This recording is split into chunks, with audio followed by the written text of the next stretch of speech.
She stood in the ballroom wearing diamonds and defeat. For 7 years, Lillian Hawthorne had been the most pitied woman in England, a duchess in name only, married to a man whose heart belonged to a ghost. Tonight, that ghost had returned from the dead, and society circled like vultures sensing blood. They whispered she would finally be cast aside, replaced, erased from history as if she'd never mattered at all. But what none of them knew, not the sneering lords, not the vindictive ladies, not even her own cold husband, was that Lillian Hawthorne had spent 7 years learning to survive in a wilderness far more savage than any frontier. And she was done being prey. Stay until the end to see how a discarded duchess becomes the most dangerous woman in London. Like this video if you love stories of quiet strength turning into unstoppable power, and comment which city you're watching from. The morning Lillian Hawthorne realized her marriage was a morgue, she was arranging white roses in the east drawing room of Blackmore Manor. It was her 25th birthday. No one had mentioned it. She had risen at dawn, dressed herself without assistance. Her maid had been dismissed 3 months prior as an unnecessary expense, and descended to a breakfast table where her husband sat reading correspondence as if she were furniture. Dorian Hawthorne, Duke of Blackmore, possessed the kind of aristocratic beauty that belonged in Renaissance paintings: sharp jaw, steel gray eyes, dark hair touched with premature silver at the temples. He was 34 years old and looked carved from winter itself. He had not looked at her in approximately 6 months, not truly looked. His gaze would slide past her face the way water moves around stone, acknowledging the obstacle, finding the path of least resistance, continuing onward. Sometimes Lillian would stand directly in his line of sight just to test whether he would see her or whether she had finally achieved complete invisibility. She was still, technically, visible, just irrelevant. "The Ashford ball is Friday," she had said that morning, her voice carrying the careful neutrality she'd perfected over 7 years. Lady Ashford specifically requested our attendance. Dorian's eyes never left his letters. "Attend if you wish." She requested our attendance, both of us. "Then I suppose she'll be disappointed." He stood, gathering his correspondence with the precise movements of a man who measured every gesture. "I have business in the city. I'll return late." He always had business in the city. He always returned late. Sometimes he didn't return at all. Lillian had watched him leave, his boots echoing through the cavernous hallway, and felt nothing. That was the most frightening part. Not the anger or hurt or loneliness, but the vast Arctic emptiness where feelings used to live. She had cried herself hollow by year 3. Year 4 brought numbness. Year 5 brought dangerous clarity. By year 7, she had become something else entirely. Now, 3 days after that breakfast, she stood before her mirror in the Blackmore London residence, preparing for the Ashford ball. Her lady's maid, borrowed from her mother's household, a small humiliation she endured monthly, adjusted the silk gown that clung to curves that had never been appreciated, never been touched with anything resembling desire. "You look beautiful, Your Grace," the maid offered softly. Lillian studied her reflection with clinical detachment. Auburn hair swept into an elegant chignon, green eyes that society columnists once described as luminous, a figure that had remained trim through sheer anxiety rather than vanity. She looked like what she was: expensive, well-maintained, utterly wasted. "Beautiful is irrelevant, Mary," she replied. "Useful is what matters." And she had finally determined how to make herself useful. The Ashford ballroom glittered with London's elite, a symphony of silk, ambition, and barely concealed cruelty. Lillian entered alone. Dorian had, predictably, sent his regrets, and felt the familiar ripple of attention that followed the most pitied woman in society. Poor Duchess of Blackmore, married 7 years without producing an heir. Poor thing. Everyone knows he's never forgiven her for not being her. "My dear, I heard he keeps separate households entirely, doesn't even visit her chambers." "How does she bear it?" "I would simply die of shame." Lillian had learned to hear without listening, to smile without feeling, to exist in a state of perpetual performance. She moved through this crowd with practiced grace, acknowledging acquaintances, deflecting questions about her absent husband with the skill of a diplomat avoiding war. "Duchess Blackmore." Lady Pemberton materialized beside her with predatory timing. How surprising to see you without the Duke. Again. Dorian sends his regrets, Lillian replied smoothly. Parliamentary matters required his attention. Parliamentary matters. Lady Pemberton's smile could cut glass. Or perhaps he's simply attending more intimate gatherings. You know how men are when their domestic arrangements prove unsatisfying. The implication hung like poison in the air. Other women were listening now, fans fluttering, eyes gleaming with the anticipation of social blood sport. This was how it worked, death by 1,000 cuts, each wound too small to protest, too deliberate to forgive. Lillian felt something cold and sharp crystallize in her chest. For 7 years she had absorbed these attacks with quiet dignity. She had turned the other cheek until both cheeks were raw. She had embodied every virtue her mother had taught her: patience, grace, submission, endurance. And where had it gotten her? Nowhere. Absolutely nowhere. Lady Pemberton, she said, her voice carrying just enough to reach the nearest cluster of listeners. I've always admired your concern for my marriage. It's so generous of you to invest such time and energy into my domestic arrangements, especially given the rather spectacular public collapse of your own daughter's engagement last season. How is Lady Caroline still in Bath, recovering from her, what did the papers call it, nervous exhaustion? Lady Pemberton's face went white, then red. The women around them went silent. Lillian smiled, not the polite, empty smile she'd been wearing like armor for 7 years, but something with teeth. Do excuse me. I see Lady Ashford signaling. She walked away feeling lighter than she had in years, even as she heard the explosion of whispers behind her. The Duchess of Blackmore had struck back. The Duchess of Blackmore had retaliated. Let them talk. She was done being their favorite victim. Lady Ashford swept toward her with the enthusiasm of someone who'd just witnessed spectacular entertainment. My dear Duchess, that was absolutely magnificent. Honestly, Pemberton has had that coming for 3 seasons at least. I shouldn't have said it, Lillian replied automatically, the old conditioning kicking in. Nonsense, you should have said it years ago. Lady Ashford linked their arms, steering them toward a quieter corner. Between you and me, every woman in this room is tired of watching you be martyred. It's refreshing to see you bite back. Martyrdom isn't a role I chose. No, but it's one you accepted.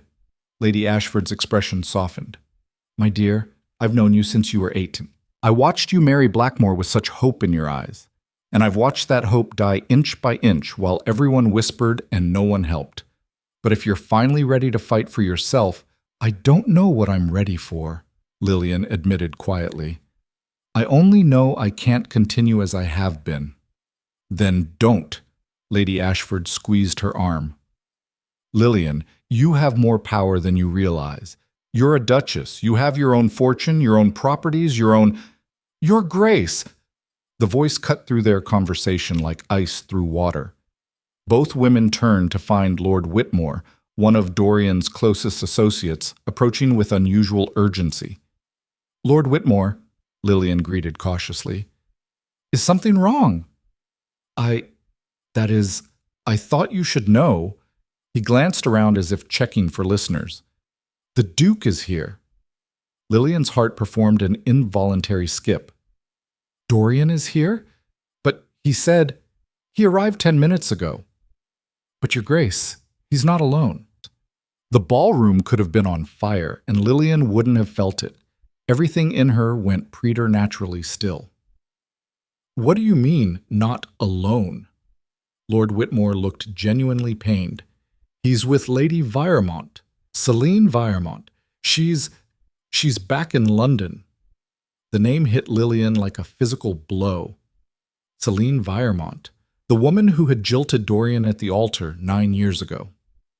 The woman who had shattered him so completely that he'd married Lillian 6 months later in what everyone understood was an act of spite and desperation, a marriage designed to prove he'd moved on, that he could replace the irreplaceable, the ghost that had haunted their marriage for 7 years. She's been in Paris, Lord Whitmore continued, speaking too quickly. Her husband, the Comte, died 8 months ago. Left her everything. She returned to London last week, and tonight she approached the Duke directly, in front of everyone. They're in the card room now, speaking privately. Lillian heard the words as if from underwater. The ballroom sounds, music, laughter, conversation, became muffled, distant, irrelevant. 7 years of humiliation crystallized into a single, clarifying moment of understanding. She had been replaced before she'd ever been chosen, and now the original was back to reclaim what she'd discarded. Your Grace? Lord Whitmore touched her elbow gently. Are you quite all right? Perfectly well, Lillian heard herself say. Her voice sounded remarkably steady. Thank you for informing me, Lord Whitmore. Would you like me to... That is, shall I escort you home? No. She straightened her spine, lifted her chin. I think I shall see this for myself. Lady Ashford made a small sound of protest. Lillian, you don't have to... Yes, Lillian interrupted quietly. I do. She walked through the ballroom alone, aware that people were staring, aware that news was spreading like wildfire, aware that she was walking directly into the moment society had been waiting for since the day she married Dorian Hawthorne, the moment she would be publicly discarded. The card room doors stood partially open. Lillian stopped just outside, hidden in the shadows of the corridor, and looked inside. There he was, her husband. The man who had shared her name and her home and absolutely nothing else for 7 years. He stood beside a small card table, and he was smiling. Lillian couldn't remember the last time she'd seen him smile. And beside him, radiant in emerald silk that matched her calculating eyes, was Celine Viremont. She was beautiful. That was the first thing Lillian registered.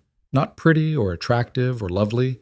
Those were words for lesser women. Celine Viremont was beautiful in the way that natural disasters were beautiful.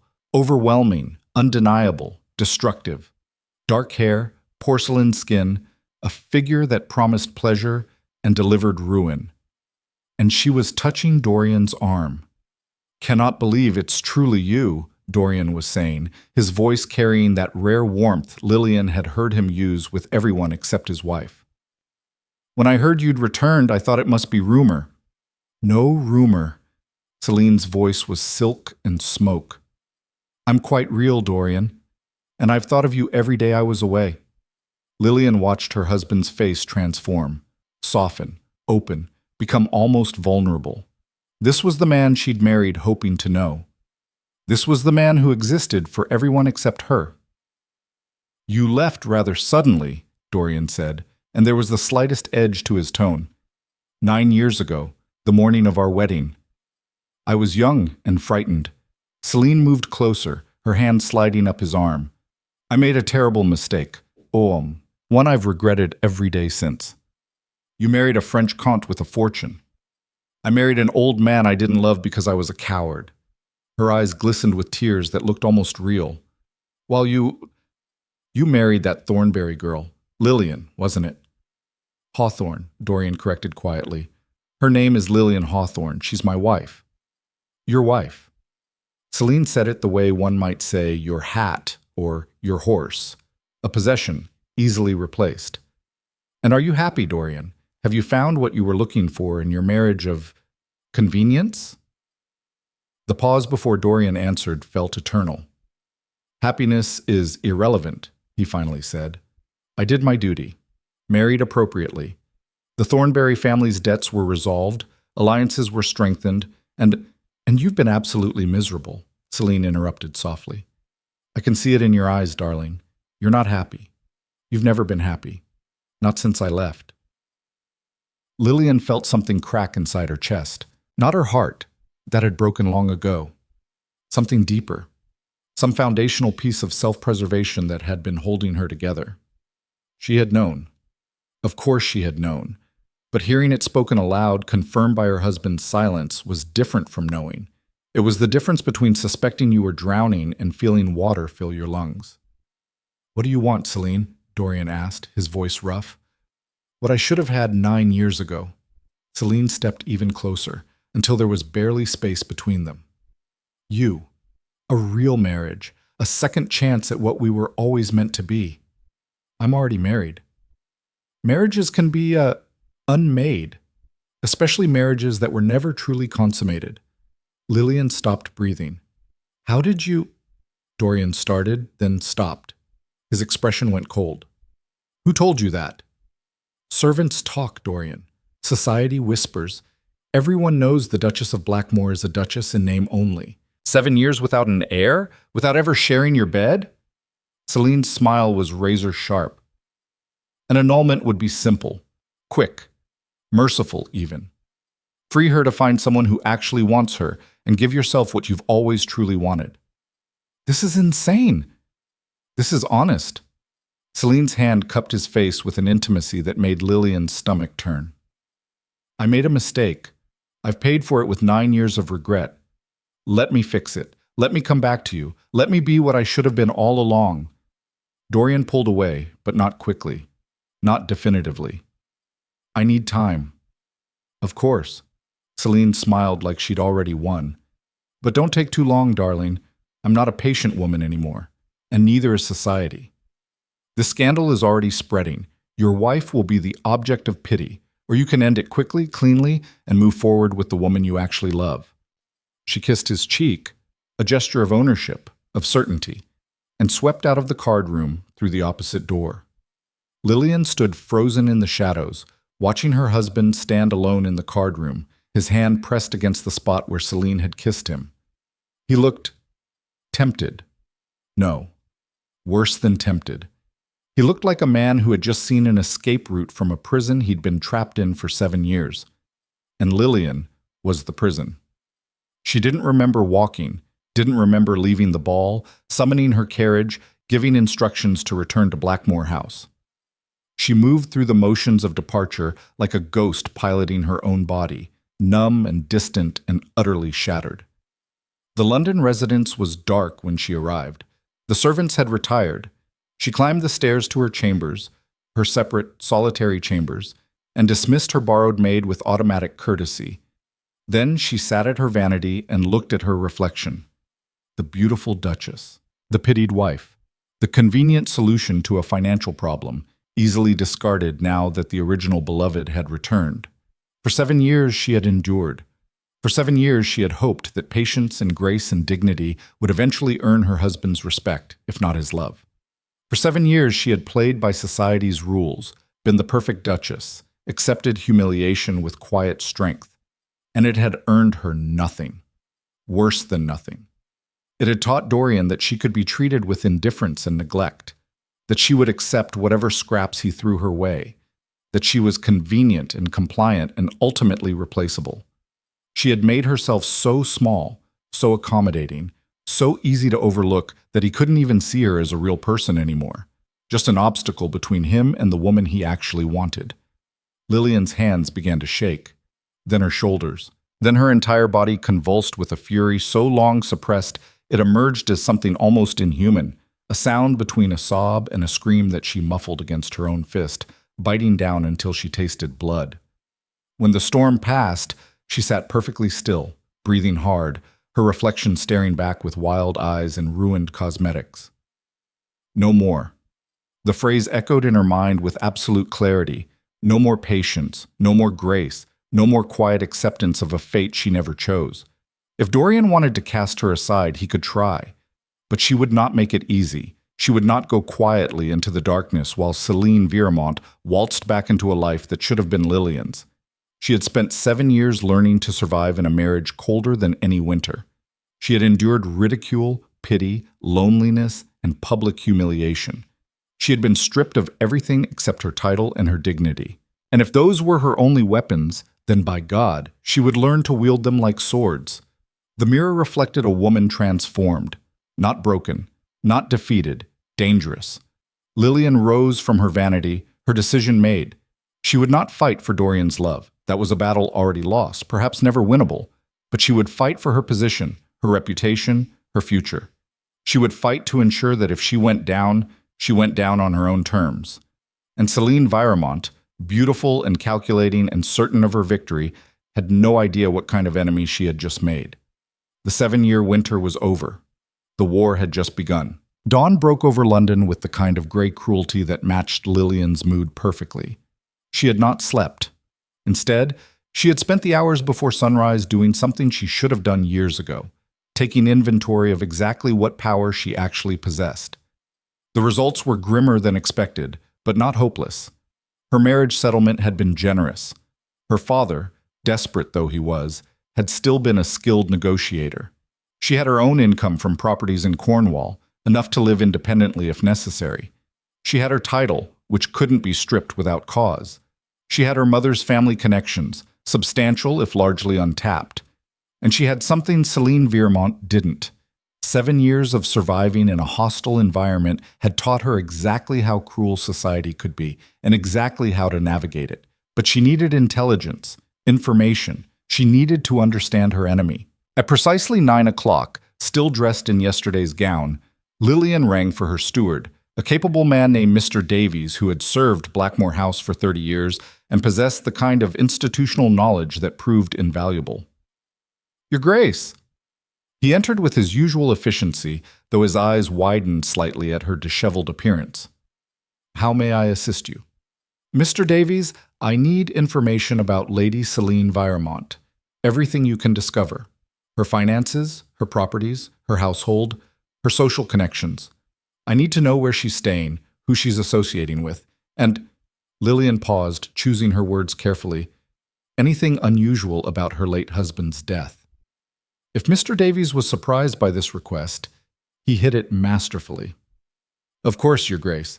May I ask the nature of your interest?" "She's become a threat to this household," Lillian said flatly. "I intend to understand exactly what kind of threat she represents." Something shifted in Mr. Davies' expression. A glimmer of respect, perhaps, or approval. "I'll have a preliminary report by this afternoon. Might I suggest you also speak with Mrs. Chen?" "The housekeeper?" "She has connections among household staff throughout London. Servants see everything, Your Grace, and they talk to each other far more freely than their employers realize." Lillian felt a small spark of something that might have been hope. "Send her to me within the hour." "At once, Your Grace." He paused at the door. "If I may say so, it's about time someone in this household started asking the right questions."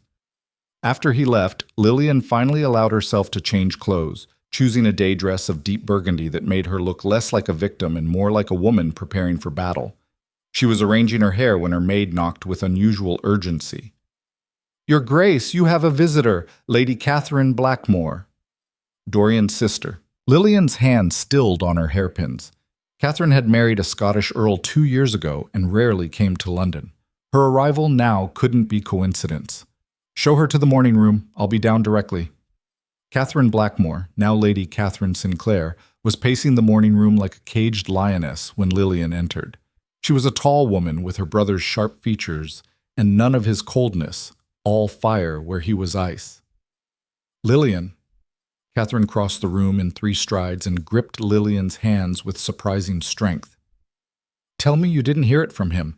Tell me someone warned you before that absolute bastard could—" "I was at the Ashford ball," Lillian said quietly. "I saw them together." Catherine's face went white with fury. "That woman, that calculating, poisonous woman, do you know what she did to him? Do you know why she left?" "Catherine, She left because a wealthier prospect appeared. The Comte de Viermont was 70 years old with a fortune and no heirs. She jilted my brother at the altar, literally at the altar, Lillian, with guests seated and vows prepared, because she received a better offer the night before." Catherine was shaking with rage. She destroyed him, publicly humiliated him, and then she had the audacity to marry her comte and live in Paris like some fairy tale princess while my brother turned into a frozen ghost of himself. Lillian absorbed this, fitting pieces together. And now the comte is dead. Very conveniently dead. Catherine's eyes flashed. 8 months ago, suddenly. His family contested the will, said she'd isolated him in his final years, that he wasn't of sound mind when he made her sole beneficiary. But French courts are slow and she's already back in London, dripping with jewels and playing the tragic widow. "You think I think that woman is capable of anything." Catherine gripped Lillian's hands tighter. "And I think she's come back to reclaim my brother like he's a prize she temporarily misplaced. But Lillian, you're his wife. Legally, morally, in every way that matters, you are the Duchess of Blackmore. Don't let her take that from you. Lillian felt something warm and unfamiliar in her chest. Solidarity, perhaps, or the simple comfort of not being entirely alone. Catherine, I appreciate your loyalty, but you must know your brother never wanted this marriage. Never wanted me. I've been nothing but an inconvenience to him for 7 years. My brother is an idiot. Catherine said it with the blunt affection of a sibling who'd given up on diplomacy. He married you in a fit of wounded pride and then spent 7 years punishing you for not being her. It's despicable, and I've told him so repeatedly, but that doesn't mean you should surrender. I have no intention of surrendering. Lillian pulled her hands free gently. But I also have no illusions about winning his affection. That battle was lost before I entered it. Then don't fight for his affection. Fight for your position, your security, your future. Catherine's expression shifted to something calculating. Lillian, do you know what an annulment would mean for you? You'd lose your title, your income from Blackmore properties, your social standing. You'd be returned to your father's household as if these 7 years never happened. You'd be 25 years old, technically unmarried, but practically ruined, with no prospects and no power. Is that what you want? Of course not. Then fight. Catherine moved to the window, staring out at the gray London morning. I know things about Celine that could be useful, and I have friends, women who remember what she did, who have their own reasons to see her fail. We can help you. Why would you help me against your own brother's wishes? Catherine turned back, her expression fierce. Because Dorian's wishes are being manipulated by a woman who destroyed him once and will destroy him again if given the chance. Because you've endured 7 years of neglect with more grace than I could have managed. And because... Her voice softened slightly. Because you're family, Lillian. You've been part of our family for 7 years, whether my fool of a brother acknowledged it or not. I'm not going to stand by and watch you be discarded like yesterday's newspaper. The warm feeling in Lillian's chest grew stronger. What do you know about Celine? I know she's staying at the Beaumont Hotel under her late husband's name, Lady Viermont. I know she's already called on half the influential hostesses in London, spinning tales of lost love and second chances. I know she's been asking questions about you and Dorian's marriage, specifically about heirs and whether the marriage was consummated. Catherine's mouth twisted. And I know she's been consulting with a solicitor who specializes in annulments. Lillian felt ice slide down her spine. How do you know that?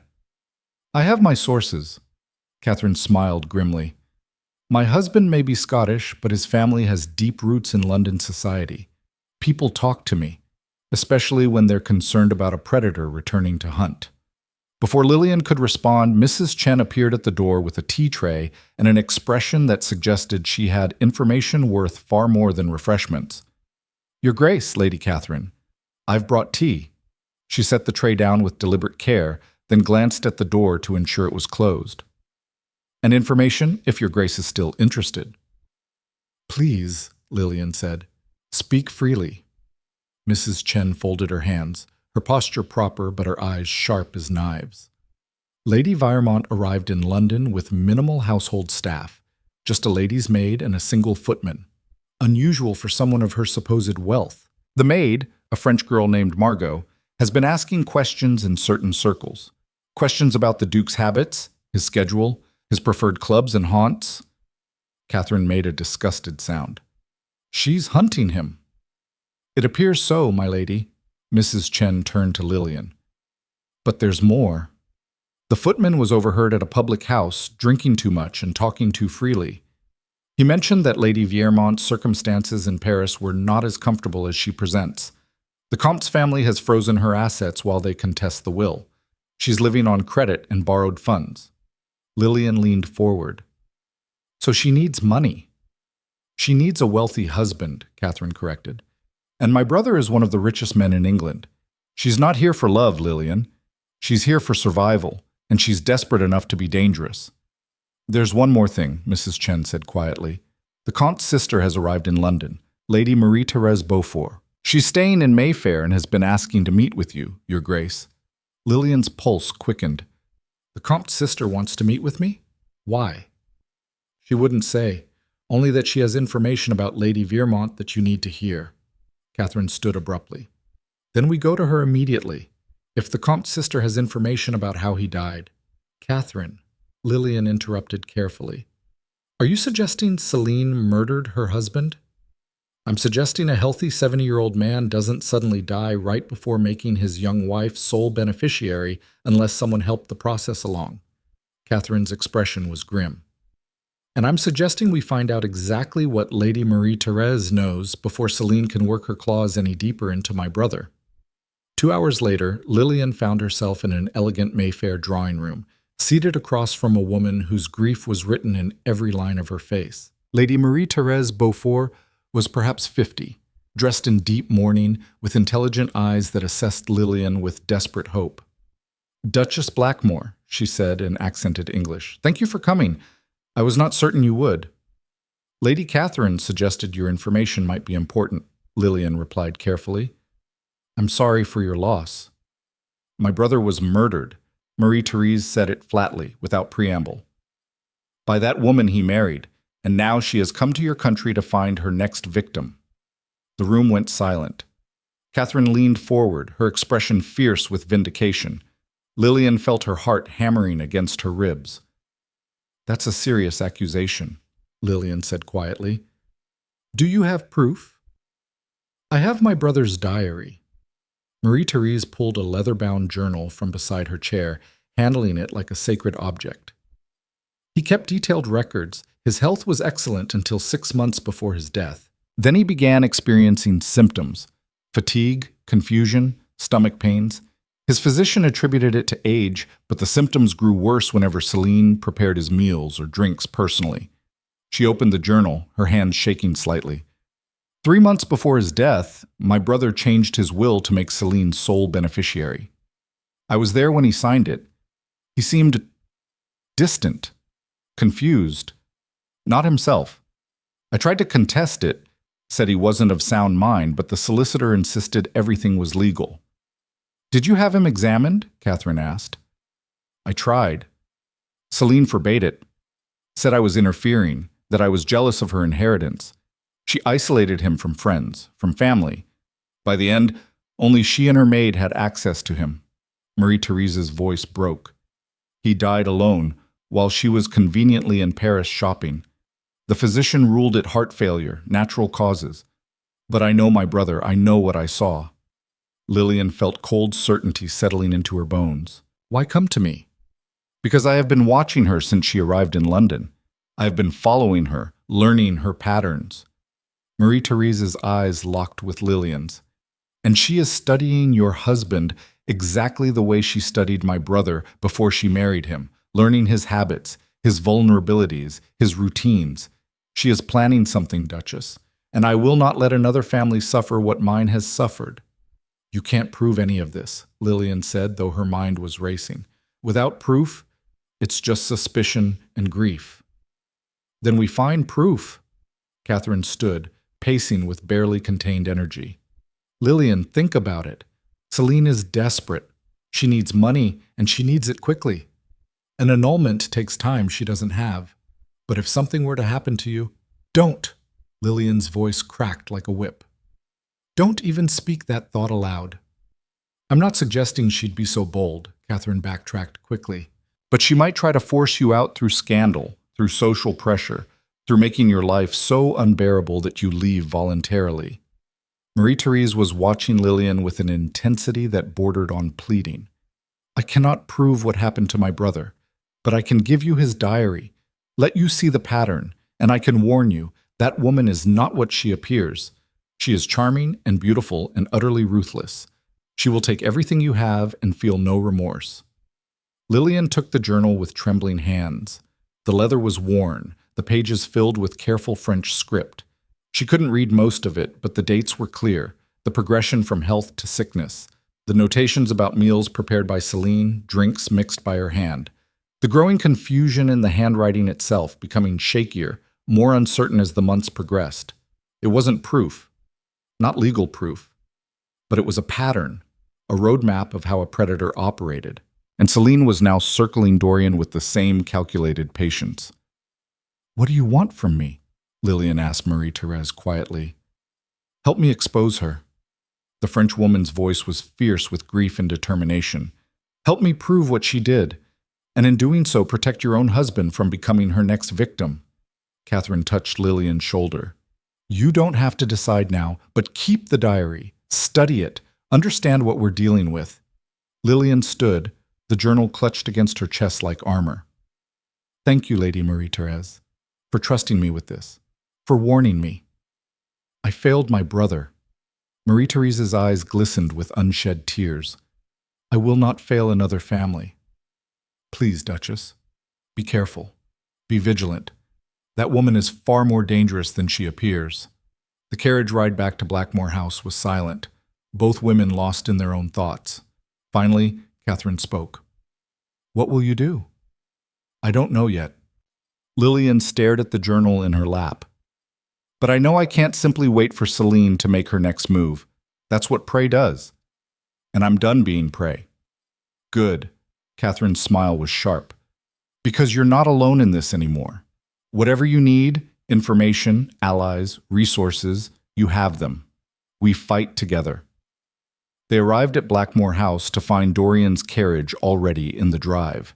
Lillian's stomach clenched. She hadn't seen him since the ball, hadn't confronted him about Celine. Part of her wanted to avoid him entirely. Part of her wanted to storm inside and demand answers. Instead, she thanked Catherine for her support, promised to send word soon, and entered her home with the diary hidden beneath her shawl. She found Dorian in his study, surrounded by correspondence as always. He looked up when she entered, his expression carefully neutral. "Lillian, I didn't expect you back so early. I had errands." She remained near the door, maintaining distance. "We need to talk." Something flickered across his face. Guilt, perhaps, or irritation. "If this is about last night, you left the Ashford ball early, with Lady Viermont." She kept her voice level, factual. "You spent time with her privately. Then you came home well after midnight without a word to me. I don't owe you an accounting of my movements."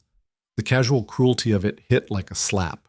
7 years of that tone, 7 years of being dismissed as irrelevant, but instead of shrinking from it, Lillian felt something inside her harden into steel.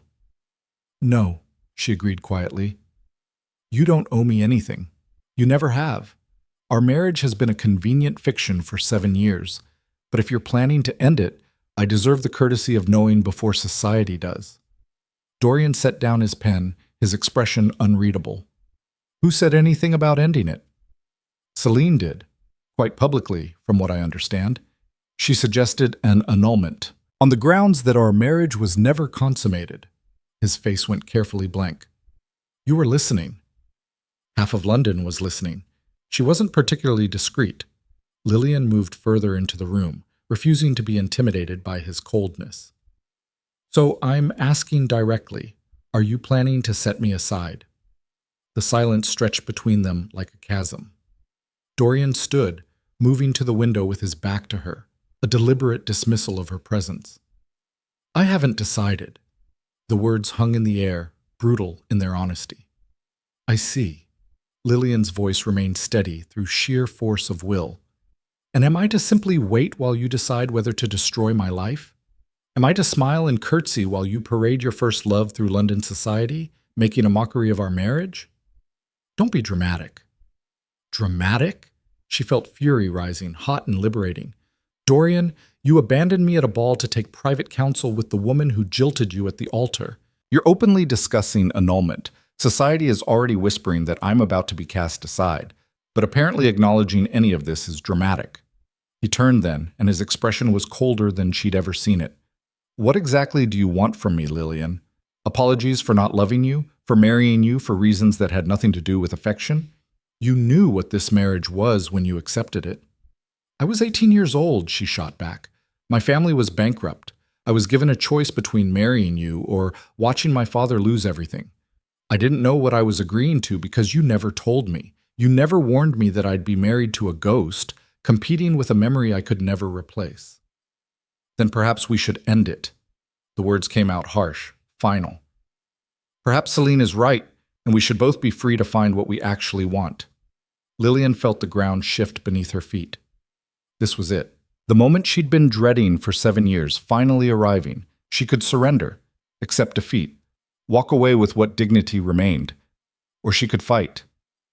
Fine, she heard herself say.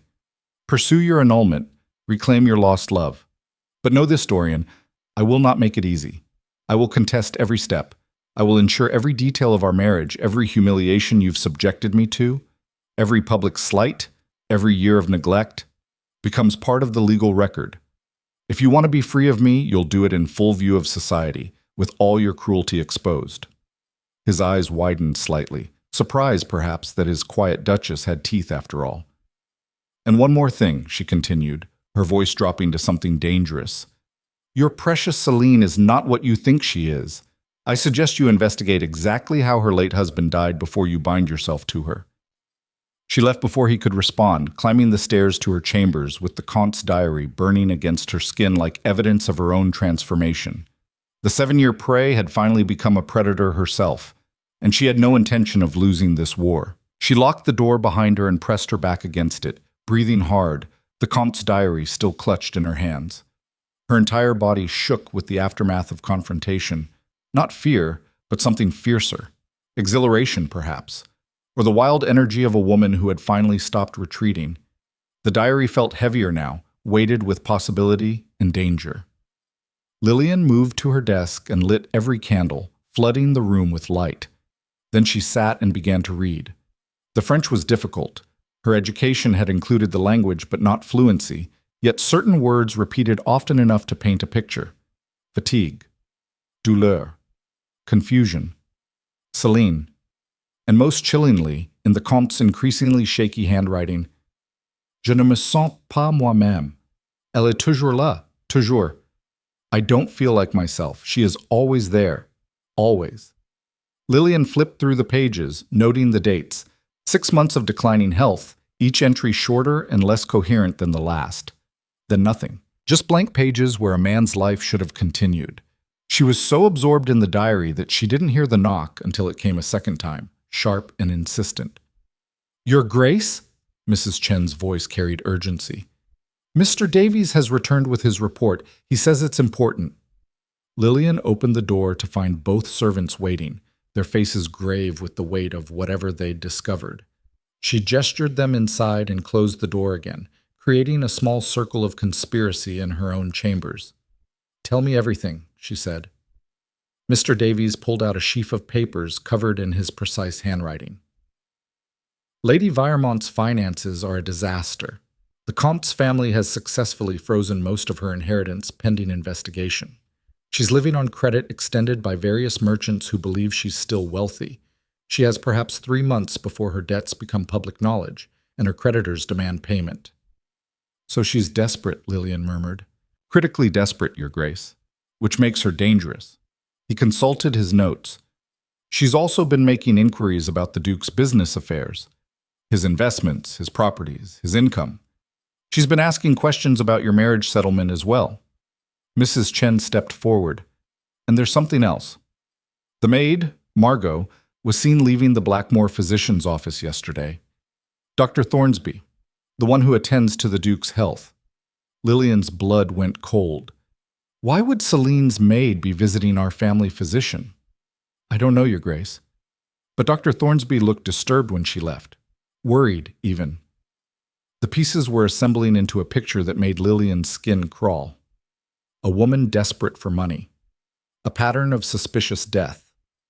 And now, investigation into Dorian's health and habits through his own physician. She's planning something, Lillian said quietly. Something beyond just stealing him back. If I may speak plainly, Your Grace. Mr. Davies waited for her nod. Lady Viremont doesn't need to marry the Duke to access his wealth. She only needs him incapacitated or dead. As his widow, she'd inherit everything, but as his current wife, you're the obstacle. The room fell silent as the implications settled over them like frost. She wants me gone, Lillian said slowly. Dead, ruined, or driven away. It doesn't matter which, as long as I'm removed from the equation. Mrs. Chen's face was grim. And she's already begun. The rumors circulating about your marriage, they're not organic gossip. Someone is deliberately spreading stories about your inability to produce an heir, about the Duke's dissatisfaction, about your own inadequacies. Lillian felt fury rise like bile. Let me guess who's been whispering these rumors. Lady Veermont and her associates. They're poisoning society against you, Your Grace, making it seem inevitable that the Duke will set you aside, preparing the ground so that when you disappear, however that happens, no one will question it too closely. Lillian stood and moved to the window, staring out at the darkening London streets. Somewhere out there, Celine Veermont was plotting her destruction with the same cold calculation she'd used to murder her last husband.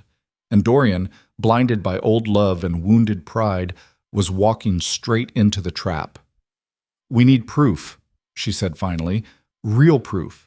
Not suspicions or patterns, but something concrete that will expose her for what she is." "Proof of what exactly?" Mr. Davies asked carefully. "Proof that she murdered the Comte. Proof that she's planning something similar here.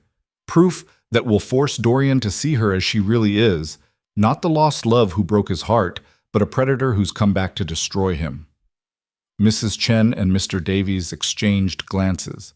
Then Mrs. Chen spoke with unusual hesitation. "Your Grace, getting that kind of proof would require unconventional methods." "Then we'll use unconventional methods." Lillian turned back to face them, her expression hard. "I need you to continue gathering information, every detail about Celine's movements, her associations, her finances. I need to know who she's meeting with, where she goes, what she's planning. Can you do that?" "We can," Mr. Davies confirmed. "But, Your Grace, this is dangerous. If Lady Veermont suspects we're investigating her, then we'll be careful, but we can't afford to do nothing." Lillian moved back to her desk and picked up the Comte's diary. "This shows a pattern. We need to prove she's repeating it, and we need to do it quickly before she can make her next move." After they left, Lillian sat alone in the candlelit room, her mind racing through possibilities and dangers. She was playing a game she'd never trained for, against an opponent who'd already killed once. The smart thing would be to retreat, to accept defeat, to save herself. But 7 years of being smart and cautious and accommodating had gotten her nowhere. It was time to be something else. The next morning, Lillian did something she hadn't done in 7 years. She took breakfast with Dorian. He looked startled when she entered the dining room, settling herself across from him with a plate of eggs and toast, as if this were perfectly normal. "Lillian," he set down his newspaper slowly. "I didn't expect... I've been thinking about what you said." She kept her voice level, conversational. "About ending our marriage. And you're right. We should both be free to pursue what we actually want." His expression shifted to something that might have been relief or surprise, or both. "I'm glad you're being reasonable about this." "Oh, I'm being perfectly reasonable." She took a bite of toast, chewed, swallowed. "I assume you'll want to minimize scandal. Perhaps a quiet separation first, then proceed with legal dissolution after a suitable period. That would be preferable. Of course, the financial arrangements will need to be negotiated. My marriage settlement ensures I retain my properties and income, but there are other considerations. The London residence, for instance, and my social position. I'll need guarantees that I won't be left destitute or ruined." Dorian's jaw tightened. "I would never leave you destitute." "How reassuring." She smiled without warmth. "And naturally, you'll need time to court Celine properly. Rush into marriage too quickly and it looks like you cast me aside specifically for her. That would be scandalous. Better to wait at least a year after our separation before announcing new intentions." "I haven't decided to marry Celine." "Haven't you?"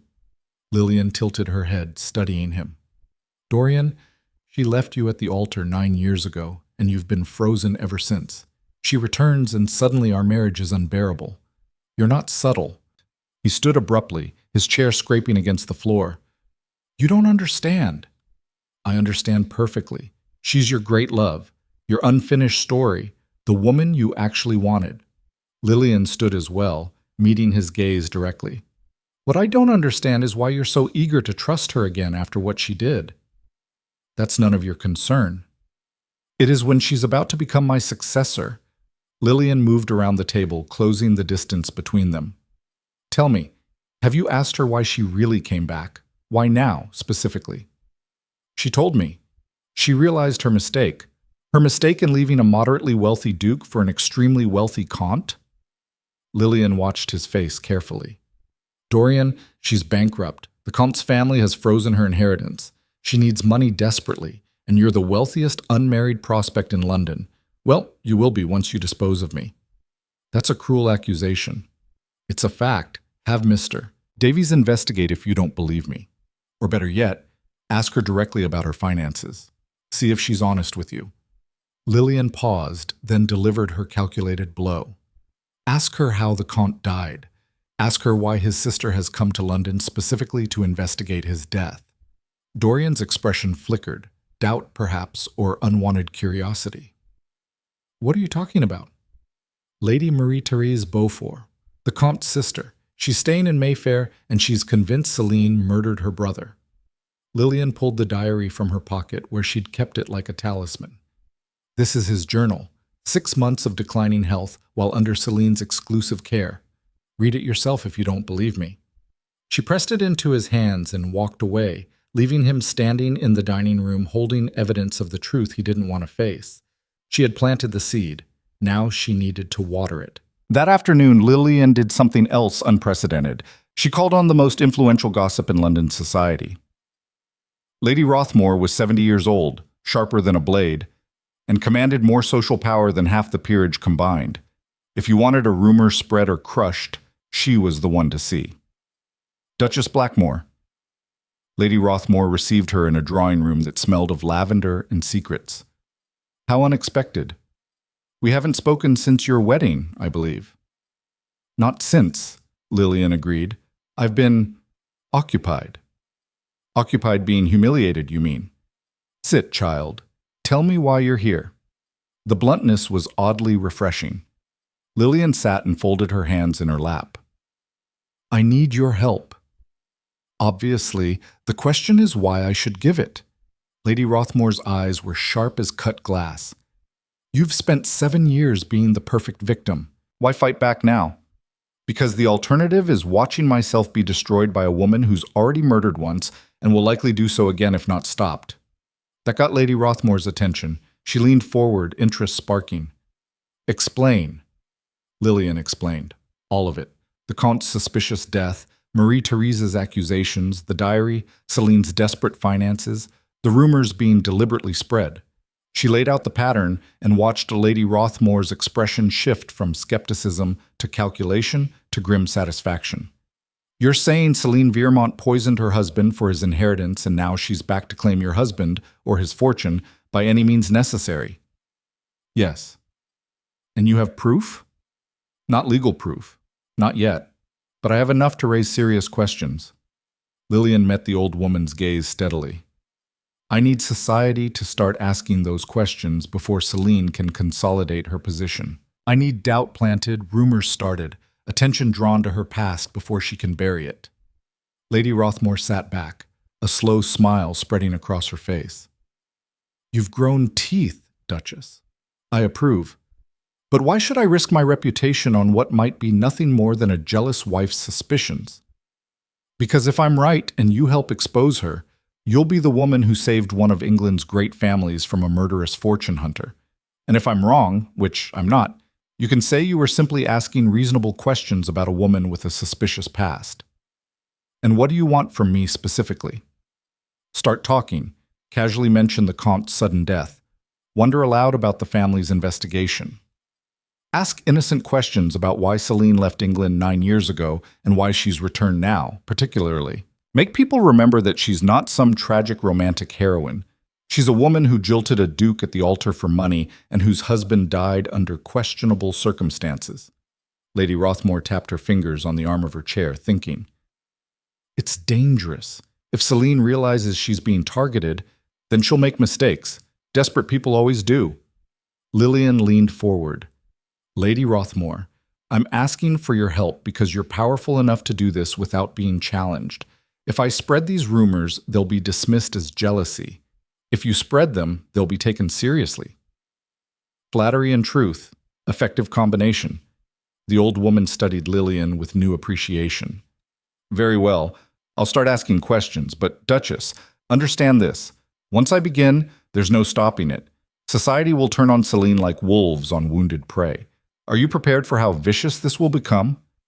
I've survived 7 years of society's cruelty, Lillian said quietly. I think I can manage a few more weeks. We'll see. Lady Rothmore stood, signaling the end of the meeting. One more thing.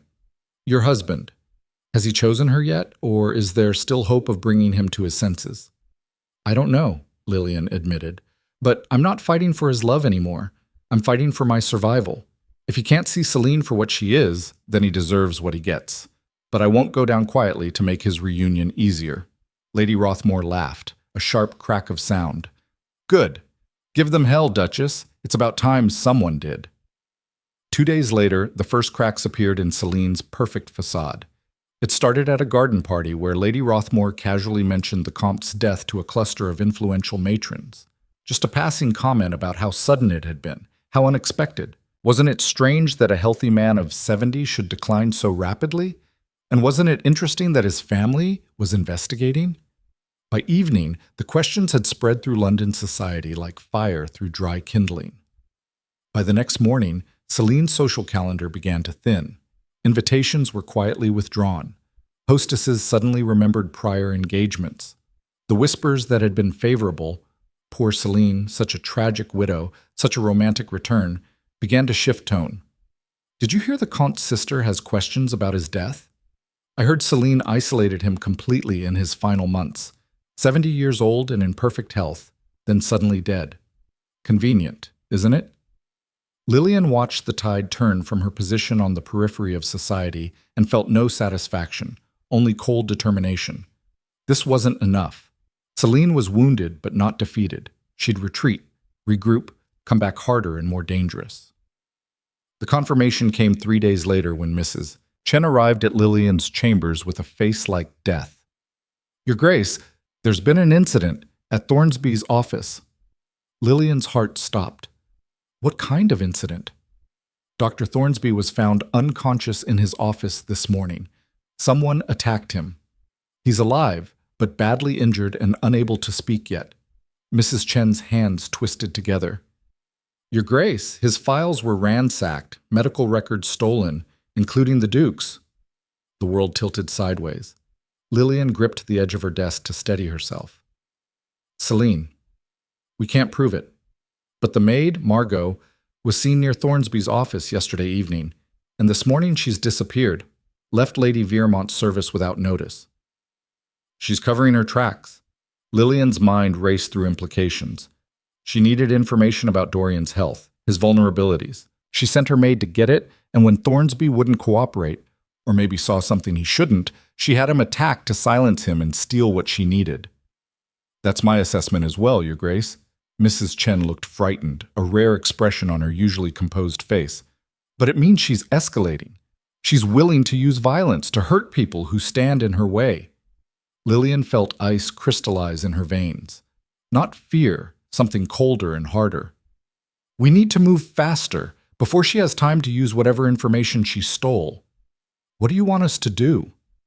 Find the maid. Margot. If she attacked Thornsby, she'll be hiding. Offer her money, protection, whatever she needs to testify against Celine, and get word to Lady Marie-Thérèse. Tell her what's happened. Tell her we need to push harder, faster.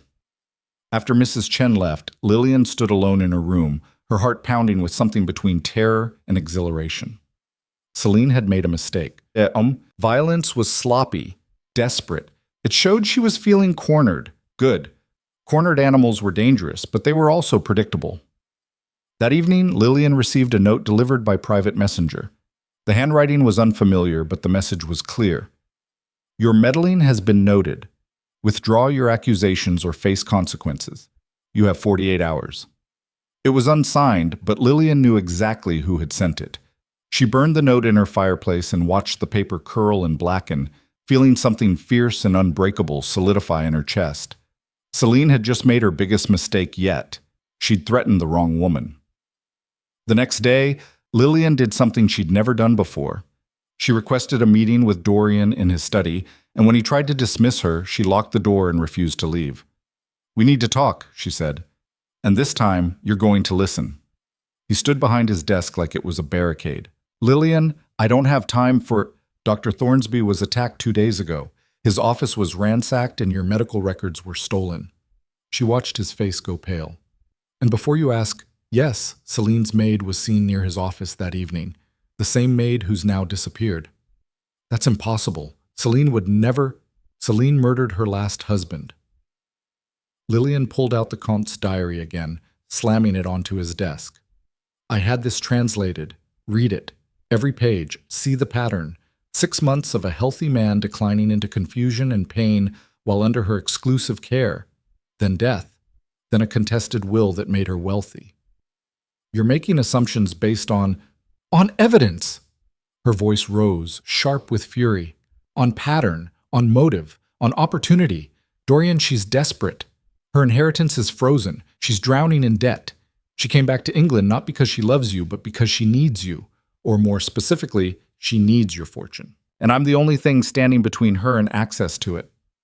So this is jealousy. You can't accept that she's back, that she's still what? Loves you? Lillian laughed, bitter and sharp.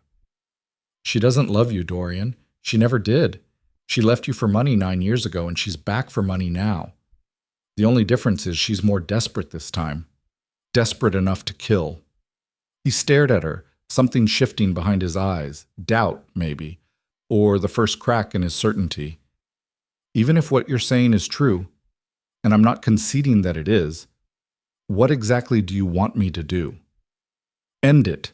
Tell her you're staying in our marriage. Cut off her access before she can hurt anyone else. You're asking me to abandon her based on suspicions and speculation. I'm asking you to see clearly for once in 7 years. Lillian's control finally shattered. I'm asking you to stop being so blinded by old love that you walk straight into a trap. I'm asking you to value your own life enough to question why a woman who betrayed you once is suddenly so eager to reclaim you when she's financially desperate. Get out. No. Lillian stood her ground. Not until you hear all of it. Not until you understand that your precious Celine is a predator, and you're not her lover, you're her prey. I said get out. Dorian's roar shook the room, but before Lillian could respond, before she could retreat or press harder, the study door rattled violently, then crashed open, lock splintering. Mr. Davies stood in the doorway, his usually composed face white with panic. Your Grace, both of you, you need to come now. Lady Viermont is here, and she's brought a magistrate. Lillian felt the floor drop away beneath her feet. What? Dorian moved around his desk. Why would she bring a magistrate? She's filed charges. Mr. Davies' voice shook. Against the Duchess. She's accusing Her Grace of harassment, slander, and conspiracy. She has witnesses prepared to testify. The magistrate has a warrant. Lillian's vision tunneled. This was it. Celine's counterattack, desperate and bold and potentially devastating. That's insane, Dorian said, but his voice carried uncertainty. Lillian hasn't done anything. I've been investigating her.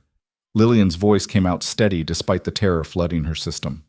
I've been asking questions, gathering information, spreading rumors about the Comte's death. She's striking back before I can expose her.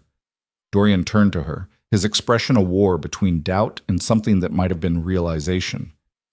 You've been investigating her? To protect us. To expose what she is before she could destroy us. Lillian met his gaze directly.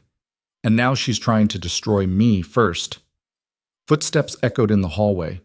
Multiple sets. Heavy, official, unstoppable. Celine Viermont appeared in the doorway, beautiful and triumphant, flanked by the magistrate and 2 constables. Her smile was poisoned honey. Duchess Blackmore, she said sweetly, I'm afraid you'll need to come with these gentlemen.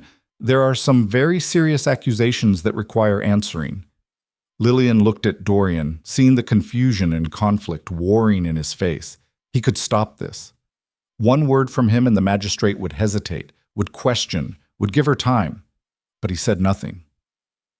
And in that silence, Lillian understood that even now, even faced with evidence and pattern and desperate circumstances, he still couldn't see past his old love to the truth standing right in front of him. She was on her own. She had always been on her own. Of course, she said calmly, turning to face Celine directly. I'll cooperate fully. I have nothing to hide.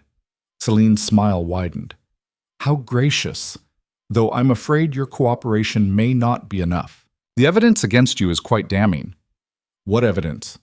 Dorian finally found his voice. What exactly is she accused of? Harassment, defamation, and conspiracy to damage my reputation and social standing. Celine gestured elegantly.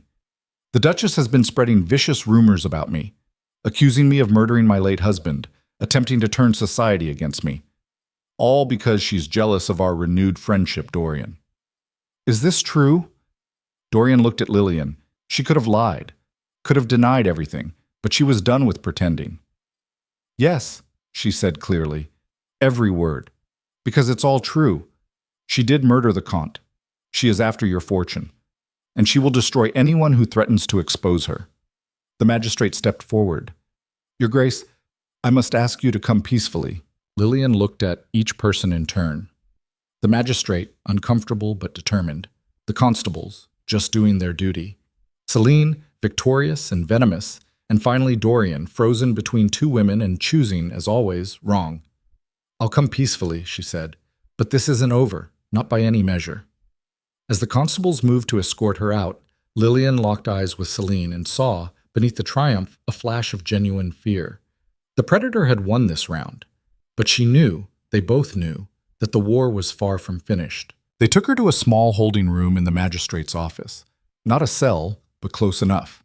Stone walls, a single barred window, a wooden bench that had seen better decades. The constables were apologetic but firm. She was not under arrest, they explained, but she was required to remain for questioning. Lillian sat on that bench and felt a strange calm settle over her bones. This was Celine's mistake, her overreach. Bringing charges meant public scrutiny, official investigation, recorded testimony. It meant evidence would have to be presented, witnesses examined, truth tested against lie in the harsh light of legal process. Celine had thought she was silencing opposition. Instead, she'd opened the door to exposure. The magistrate, a graying man named Holbrook with kind eyes and careful manner, entered an hour later carrying a leather folder thick with documents. Duchess Blackmore. He sat across from her, the wooden table between them scarred with years of interrogation. I must inform you that Lady Viremont has presented serious accusations. She claims you have deliberately spread false rumors about her character, specifically regarding the death of her late husband. She has sworn statements from witnesses who heard you make these accusations. I'm sure she does. Lillian folded her hands in her lap. Mr. Holbrook, may I speak candidly? Please do. Everything I've said about Lady Viremont is true. Her husband, the Comte de Viremont, died under suspicious circumstances. His family believes he was poisoned. His sister, Lady Marie-Thérèse Beaufort, is currently in London specifically to investigate his death. I have the Comte's diary documenting 6 months of declining health while under Lady Viremont's exclusive care. None of this is rumor. It's fact. Holbrook's expression shifted subtly. You have documentation? I have the diary. I can produce Lady Marie-Thérèse as a witness. And I can demonstrate that Lady Viremont's finances are desperate enough to provide clear motive for removing obstacles to her plans. Obstacles like me. These are serious counter-accusations. They're the truth. Lillian leaned forward. Mr. Holbrook, ask yourself why a woman would file harassment charges when the simplest solution would be to ignore gossip. Lady Viremont isn't trying to clear her name. She's trying to silence me before I can expose what she really is. He was quiet for a long moment, studying her face. You understand that if you're making false accusations to defend yourself, the consequences would be severe. I understand. I'm not making false accusations. I'm telling you that Lady Viremont is a murderer who's come to England to claim her next victim. And if you dismiss these charges without investigation, you'll be complicit when she kills again. The words hung in the air like thrown knives. Holbrook closed his folder slowly. I'll need to speak with Lady Marie-Thérèse Beaufort, and I'll need to see this diary. Can you arrange that? I can. But Mr. Holbrook, you should know that Lady Viremont has already committed violence in London. Dr. Thornsby, my husband's physician, was attacked and his office ransacked. Lady Viremont's maid was seen near his office that evening and has since disappeared. That's not coincidence. His face went grave. You're suggesting Lady Viremont ordered the attack? I'm suggesting you investigate and draw your own conclusions, but do it quickly, because desperate predators are the most dangerous kind. He left without another word, and Lillian was alone again with stone walls and the sound of her own breathing. She had played her cards. Now she could only wait to see if they would be enough. Hours crawled past.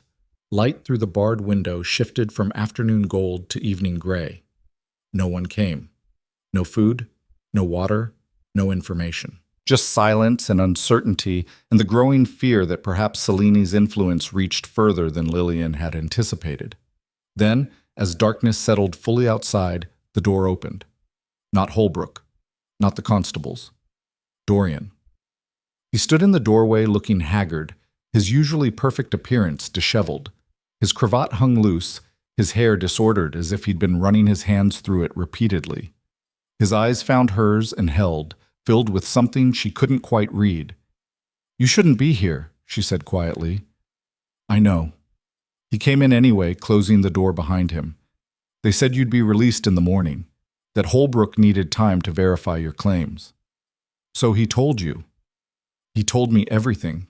Dorian moved closer but stopped several feet away, maintaining distance even now. "The diary, Marie-Therese, the attack on Thornsby, all of it."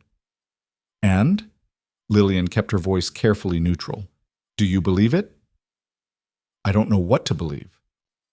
He sank onto the bench across from her, his head in his hands.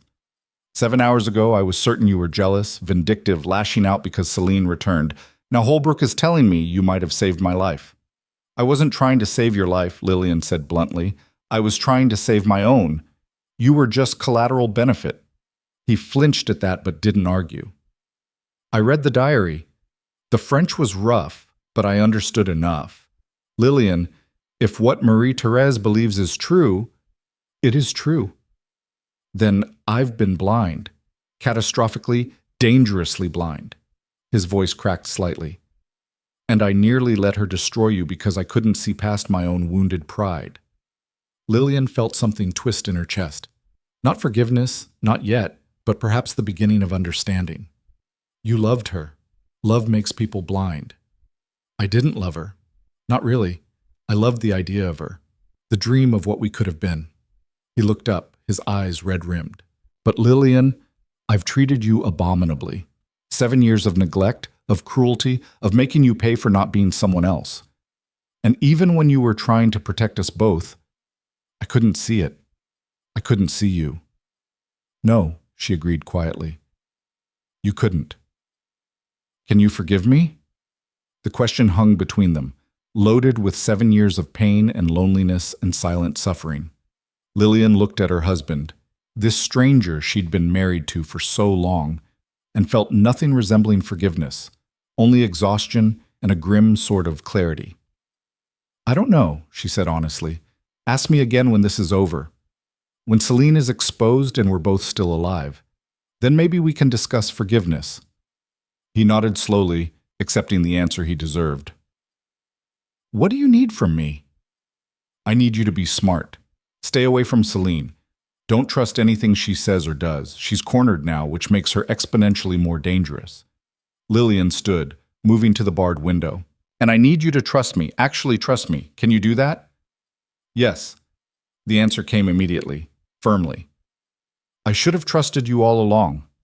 "Yes," Lillian agreed. "You should have." Before Dorian could respond, footsteps echoed in the corridor outside. Multiple sets moving with purpose. The door opened again and Holbrook entered, followed by Lady Marie-Therese and, surprisingly, Lady Catherine. "Your Grace," Holbrook addressed Lillian formally. "I've spoken with Lady Marie-Therese at length. I've examined the diary and cross-referenced it with medical opinions from French physicians. And I've received word from Paris that the investigation into the Comte's death has been officially reopened based on new evidence." Lillian's heart began to race. "What kind of evidence?" "The maid, Margot, was located by French authorities. She's agreed to testify in exchange for leniency. She claims Lady Viermont instructed her to administer small doses of poison to the Comte over several months, and that Lady Viermont sent her to steal Dr. Thornsby's records to determine if the same method would work on the Duke." The room fell silent. Dorian's face had gone white as chalk. "That's enough for an arrest warrant," Holbrook continued. "Both in France and here in England. Lady Viremont will be taken into custody within the hour." "She'll run," Lillian said immediately.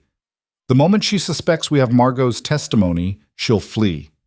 "We've already placed men at the ports and coaching stations," Holbrook assured her. "She won't get far." Catherine moved to Lillian's side, gripping her arm tightly. "It's over. You did it. You exposed her." But Lillian shook her head slowly, dread pooling in her stomach. "It's not over. Not yet. Celine doesn't know we have Margot. She thinks I'm locked up, discredited, helpless. She thinks she's won." "Which means," Marie-Therese asked, her accent thickening with emotion, "which means she's making her final move. Tonight. While she still believes she has the advantage." Lillian turned to Dorian, urgency sharp in her voice. "Where is she now? Did she return to the hotel?" "I don't know. After they took you away, she left separately. She said she had affairs to attend to." His expression shifted to alarm. "You think she's going after me?" "I think she's desperate enough for one last gambit. If she can't have your fortune through marriage, maybe she'll settle for widow's inheritance." Lillian grabbed his arm. "We need to get to Blackmore House. Now." They moved as a group, urgency driving them through London's darkening streets. Holbrook sent constables ahead while Dorian's carriage carried Lillian, Catherine, and Marie-Therese at reckless speed toward the townhouse. "She wouldn't dare," Catherine kept saying. "Not with Holbrook investigating. Not with everything closing in around her." "That's exactly when she'd dare," Marie-Therese said grimly. "When my brother was dying, she grew bold, reckless. She believed herself untouchable." The carriage jerked to a stop outside Blackmore House. Lights blazed in every window, unusual for the evening hour. Something was wrong. Lillian felt it like ice down her spine. Mr. Davies met them at the door, his face grave with controlled panic. "Your Grace, thank heaven! Lady Viremont arrived an hour ago claiming the Duke had sent for her. Mrs. Chen tried to turn her away, but she insisted she had urgent business. She's in the drawing room now, asking for tea." "Tea?" Lillian's blood went cold. "Where's Mrs. Chen?" "Preparing it. I tried to stop her, but Lady Viremont was quite insistent that Mrs. Chen prepare it personally." Lillian was running before he finished the sentence. Through the hallway, past the startled footman, toward the drawing room with her heart hammering against her ribs.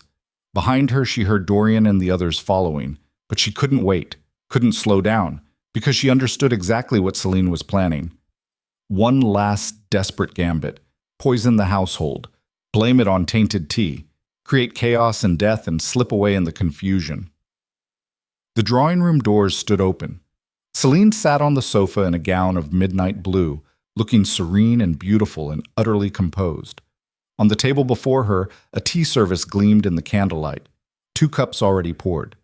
Mrs. Chen stood frozen near the doorway, holding an empty tray, her face stricken with understanding that had come too late. "Lillian," Celine's smile was poison dipped in honey.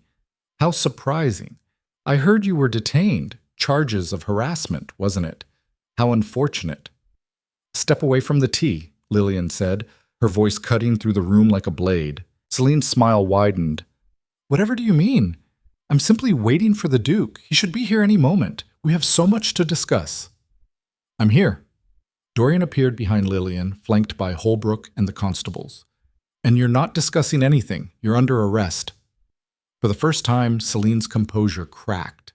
Her eyes widened, then narrowed, flicking between the faces surrounding her, calculating odds, measuring escape routes, realizing with visible shock that the trap had closed around her. "Arrest? On what charges?" She stood, her voice rising. "I've done nothing wrong. I'm the victim here.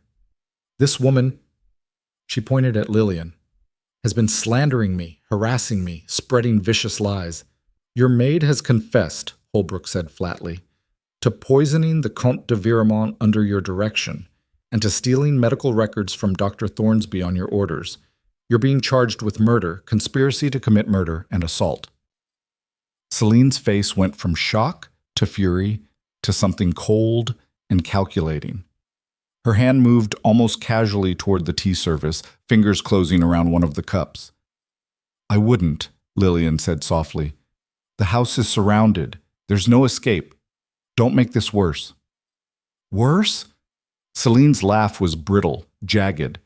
"How could it be worse?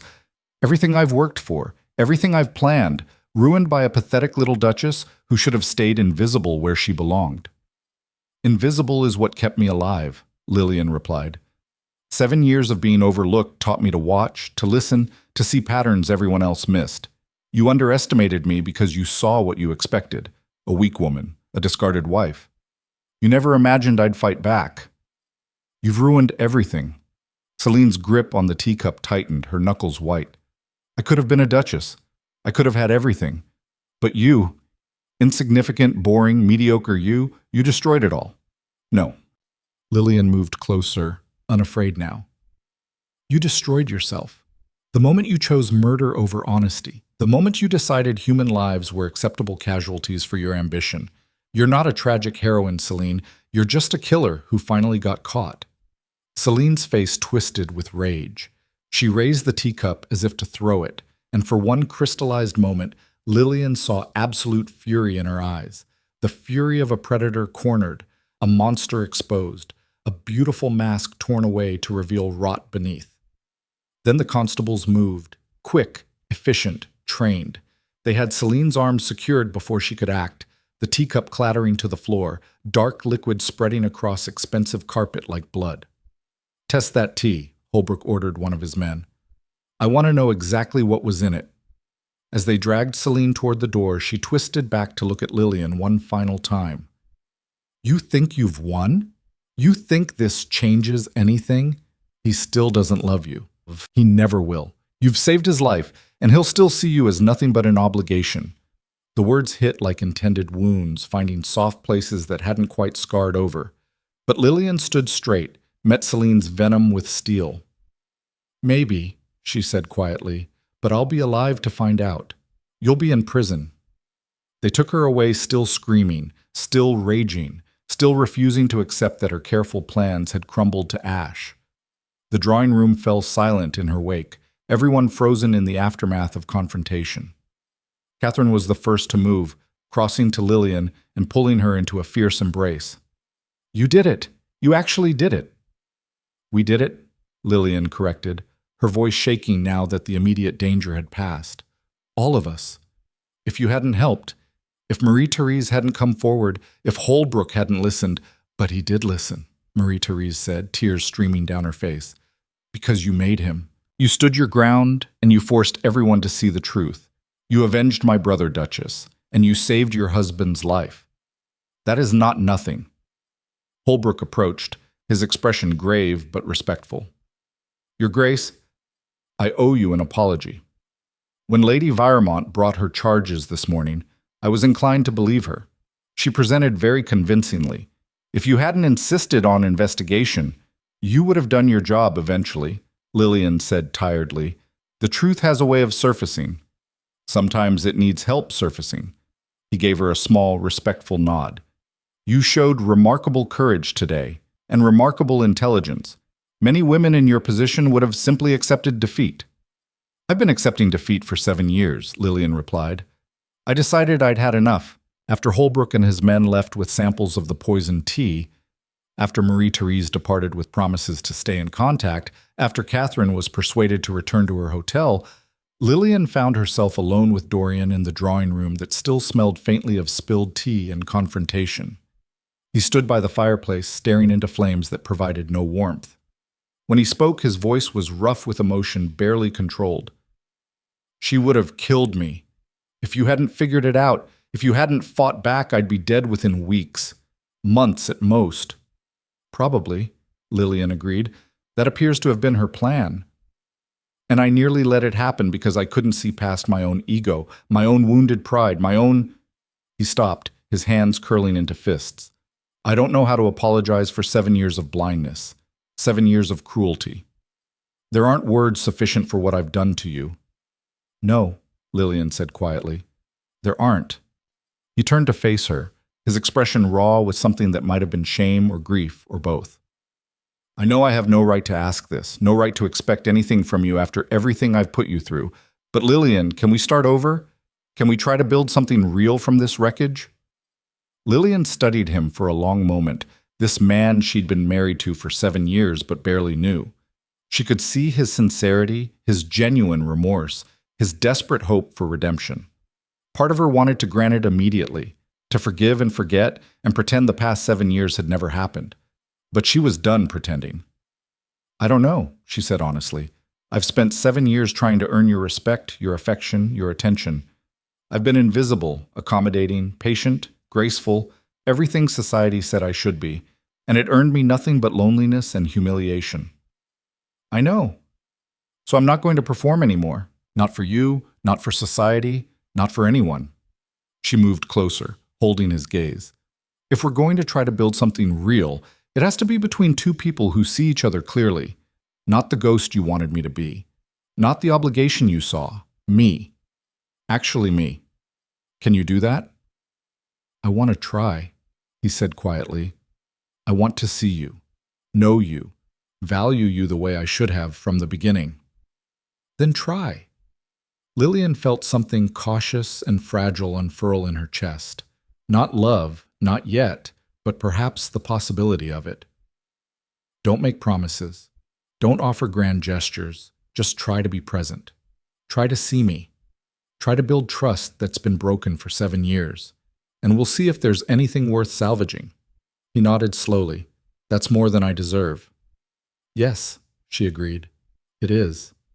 The next morning, London society woke to scandal of unprecedented magnitude. The beautiful Lady Viramont, darling of the season's gossip, had been arrested for murder. By noon, Lillian's drawing room was filled with the Duchess of Blackmore, long pitied and overlooked, and the Duke of Blackmore, cold and remote for years, had nearly been murdered by his former love. By noon, Lillian's drawing room was filled with calling cards and flowers and notes from every influential hostess in London. Women who had ignored her for 7 years suddenly wanted to know her, to hear her story, to bask in the reflected glory of her courage.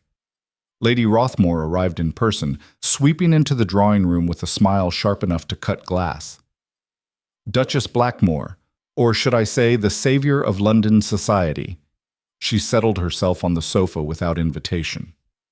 Well, you've certainly proven me wrong about quiet endurance. Turns out there's something to be said for fighting back. I had good teachers, Lillian replied, pouring tea with steady hands. You helped start the whispers that weakened her position. Without that, she might have had time to consolidate power. I helped, Lady Rothmore agreed. But you were the one who exposed her. You were the one who refused to be silenced. And now, my dear, you're the most talked about woman in London. How does it feel? Lillian considered the question carefully. A week ago, social prominence would have seemed like salvation. Now it felt irrelevant compared to the simple fact of being alive, being free, being finally seen. It feels like survival, she said finally. Nothing more or less than that. Good answer, Lady Rothmore sipped her tea. The ton will worship you for a season, then find someone new to obsess over. That's how it works. But you've earned something more valuable than popularity. What's that? Respect, fear even. You've proven that the Quiet Duchess has teeth. No one will dismiss you again. No one will dare. After Lady Rothmore left, after the final callers had been received and the mountain of correspondence sorted, Lillian retreated to her chambers and allowed herself, for the first time since the ordeal began, to simply breathe. She had survived. Against a killer, against society, against 7 years of being invisible and unvalued. She had fought and she had won. But the victory felt incomplete. Celine was imprisoned, the immediate danger past. Yet the marriage that had been frozen for 7 years remained uncertain, thawing perhaps, but still fragile. Dorian was trying. She could see that, feel it in the way he looked at her now with actual focus, instead of that empty slide-past gaze. But trying wasn't the same as succeeding, and forgiveness wasn't the same as trust. She stood at her window watching evening settle over London, wondering what came next for a woman who had spent 7 years learning to survive and now had to learn to live. The answer came in the form of Dorian's knock on her door an hour later. Lillian, may I come in? She could have refused, could have maintained distance, protecting herself behind walls she'd built for good reason. But walls were also prisons, and she was tired of being trapped. "Come in," she said. He entered carrying a leather portfolio, his expression uncertain in a way that was almost endearing after 7 years of cold arrogance. "I wanted to show you something. If you're willing." She gestured for him to continue. He opened the portfolio and spread papers across her desk. Property deeds, financial documents, legal contracts. "These are yours," he said quietly. "Your marriage settlement gave you income from Cornwall properties, but you should have had far more. Control over additional estates, independent wealth, real power. I've been withholding it, keeping you financially dependent, controlling you through money." Lillian stared at the documents, understanding dawning. "You've been stealing from me." "Essentially, yes. Not legally. The settlements were ambiguous enough that I could claim authority. But morally?" He met her eyes directly. "Yes. I've been stealing your independence for 7 years." "Why are you telling me this now?" "Because I'm giving it back. All of it. Full control, full authority. I've had my solicitor draw up new documents that transfer complete ownership to you. No oversight from me, no approval required, no strings attached. It's yours free and clear." Lillian's hands trembled as she touched the papers, understanding the magnitude of what he was offering. True independence, real power, the ability to leave if she chose, to build her own life entirely separate from him. "This is a test," she said slowly. "You're giving me the means to leave to see if I'll stay." "No." He shook his head firmly. "I'm giving you the means to leave because you deserve to have the choice. If you stay, I want it to be because you choose to, not because you have no other option. And if you leave," his voice caught slightly, "if you leave, I want you to have the resources to build whatever life you want.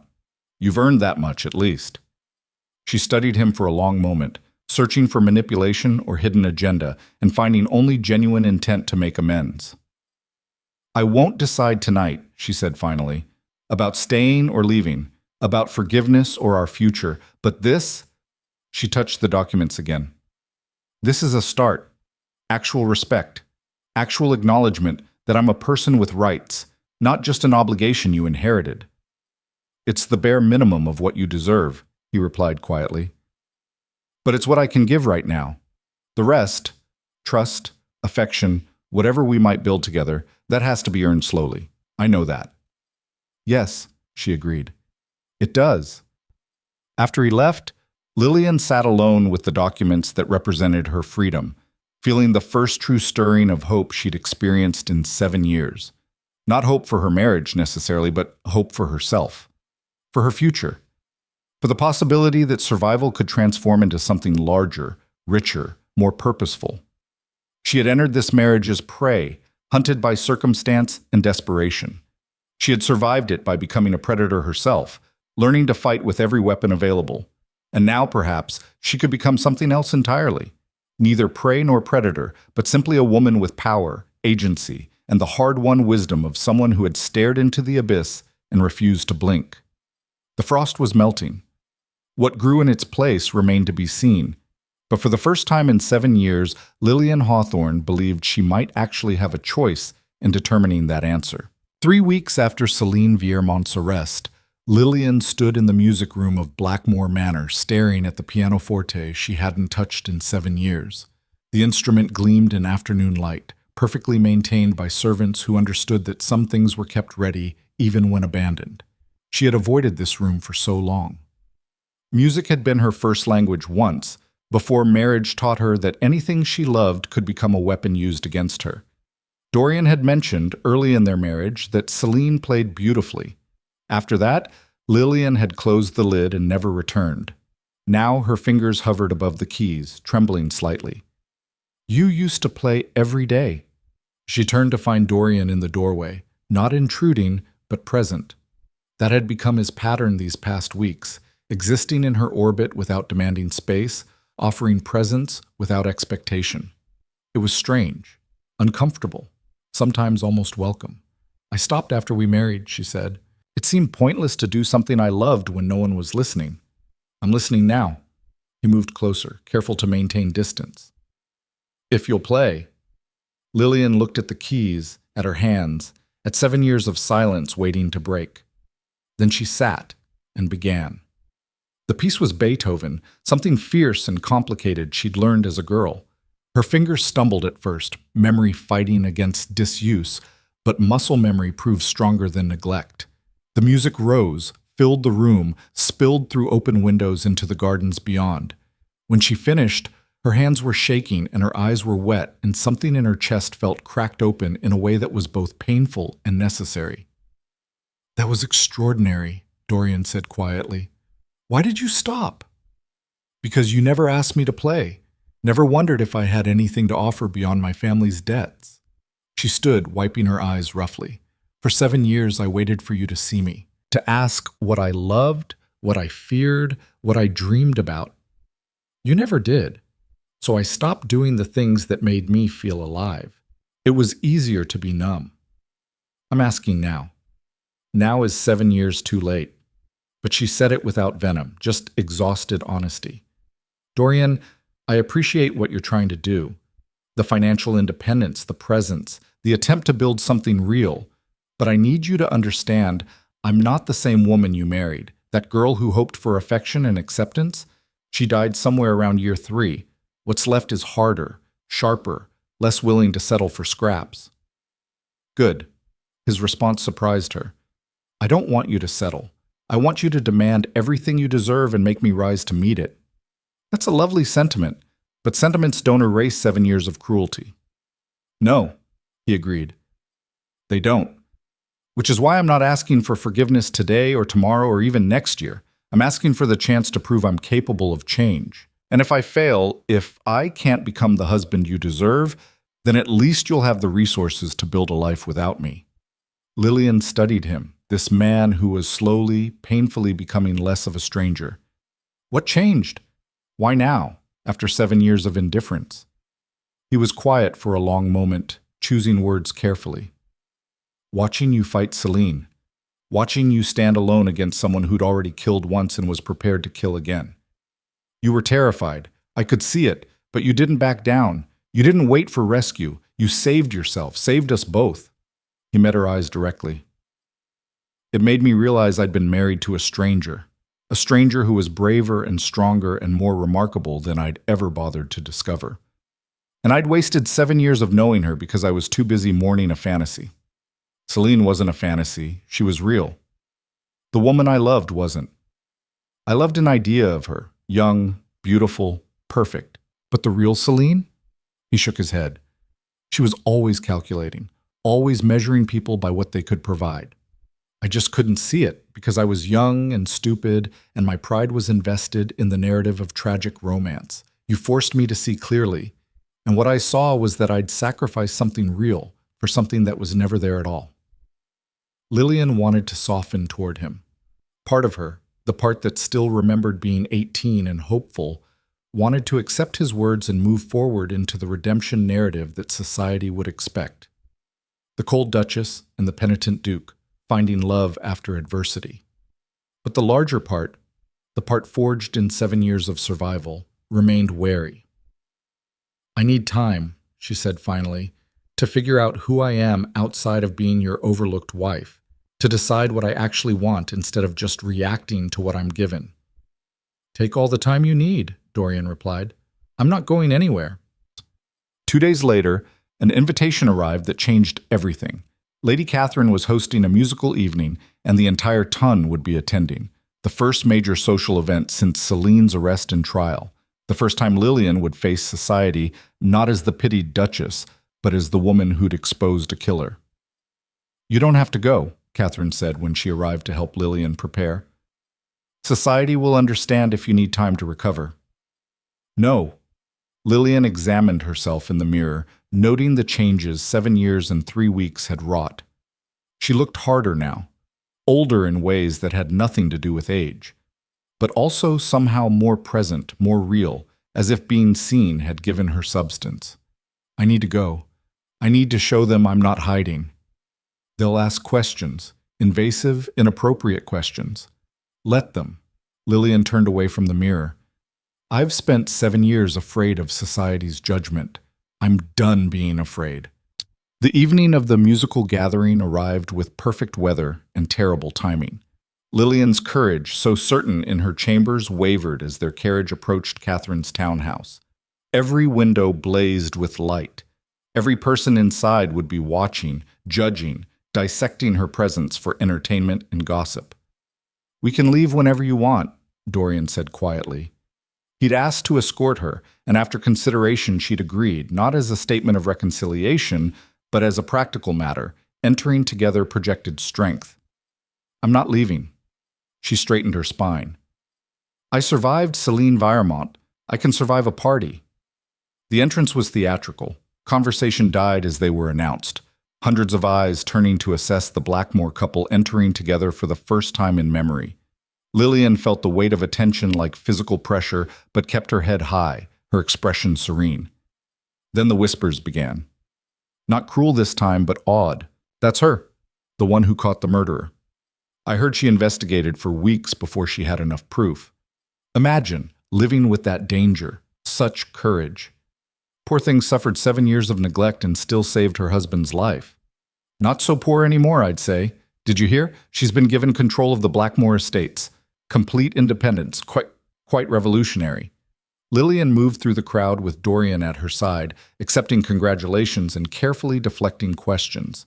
The attention was overwhelming but no longer felt hostile. These people who'd pitied her for 7 years now looked at her with something approaching respect. Lady Pemberton appeared, the same woman who'd mocked her at the Ashford ball. Her expression was complicated, embarrassment perhaps mixed with grudging admiration. "Duchess Blackmore, I wanted to... That is, I owe you an apology." The words came out stiff, unpracticed. "I was unkind to you, cruel even. I didn't see what you were enduring." "No," Lillian agreed coolly. "You didn't. You saw an opportunity to elevate yourself by diminishing someone else. Most people did." Lady Pemberton flushed. "Yes. Well, I'm sorry. Are you, or are you simply repositioning yourself now that I'm socially valuable?" Lillian kept her voice pleasant but firm. "Because if it's the latter, save your energy. I have no interest in collecting allies who only appear when it's convenient." The woman's face went through several complicated emotions before settling on something that might have been genuine shame. "You're right. I was opportunistic and cruel. If you never forgive me, I'll understand. But I am genuinely sorry." Lillian studied her for a moment, then nodded. "Thank you for saying so. Now, if you'll excuse me."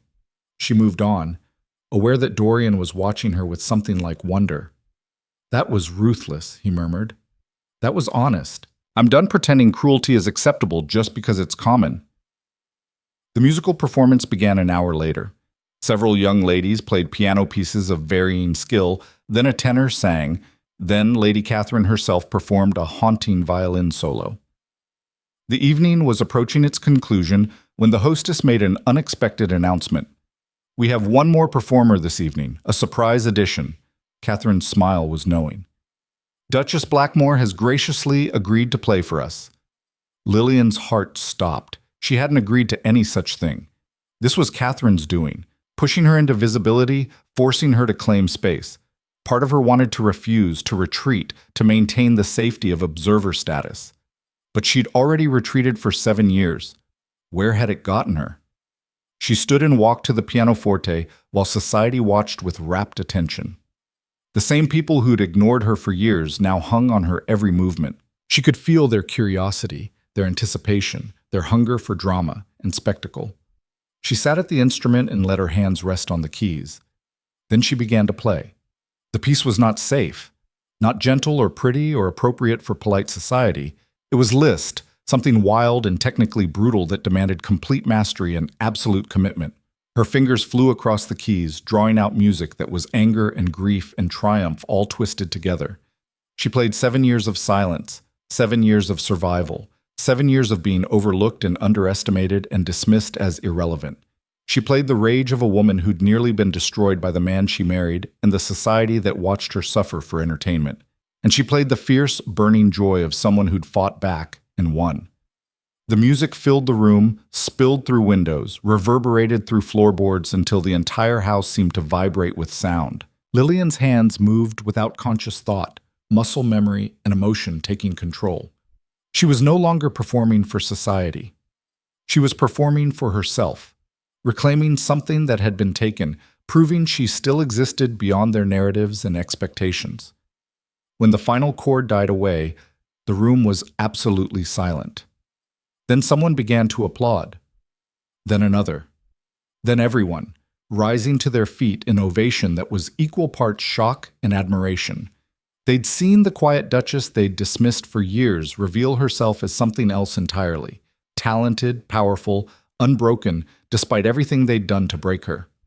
Lillian stood and curtsied, accepting applause with the same serene composure she'd worn for 7 years. But inside, something fundamental had shifted. She wasn't performing composure anymore. She was living it, choosing it, wielding it like the weapon it had always been. Lady Rothmore approached afterward, her sharp eyes gleaming with approval. "Well, that was quite a statement." "Was it?" Lillian accepted a glass of champagne from a passing footman. "I was just playing piano." "You were declaring independence, announcing that the overlooked Duchess is done being overlooked." Lady Rothmore lowered her voice. "Mark my words, child. By morning, every hostess in London will be competing for your attendance. You've become interesting, dangerous even. Society loves nothing more than a woman who refuses to stay in her assigned role." "Then society's in for quite a show," Lillian replied, "because I have no intention of performing for anyone's expectations anymore." The evening continued with renewed energy, society circulating around Lillian like moths around flame. She handled attention with the same measured control she'd handled neglect, politely, firmly, always maintaining boundaries. And beside her, Dorian watched with an expression that suggested he was finally beginning to understand exactly who he'd married. They returned to Blackmore House near midnight. The carriage ride had been quiet, both of them processing the evening's revelations. As they climbed the steps to the entrance, Dorian spoke suddenly. "That performance, that wasn't just music." "No," Lillian agreed, "it wasn't. It was a declaration, a line in the sand." "Perhaps." She paused in the doorway, studying him in the lamplight. "Or perhaps it was just me, finally taking up space instead of apologizing for existing. Does it frighten you that I'm not the quiet, accommodating girl you married?" "No." His answer came immediately, firmly. "It makes me realize what I lost by forcing you to be quiet. 7 years of knowing someone remarkable, wasted because I couldn't see past my own wounded pride." Lillian felt something shift in her chest. Not quite forgiveness, but perhaps the first step toward it. "Dorian, I need you to understand something. I will never be that girl again. I will never shrink myself to make you comfortable. I will never wait silently while you decide whether I'm worth your attention. If we're going to rebuild anything, it has to be between equals. Can you accept that?" "Yes." He moved closer, his expression open in a way she'd never seen. "Lillian, I don't want you to shrink. I want you to take up every inch of space you deserve. I want to know the woman you've become in spite of everything I did to bury her. And if that means spending years earning back trust I shattered, then I'll spend those years. However many it takes. It might take forever. Then forever it is." She studied him for a long moment, searching for deception or performance and finding only genuine intent. "We'll see. Actions matter more than words." "I know." He took her hand carefully, giving her time to pull away if she wanted.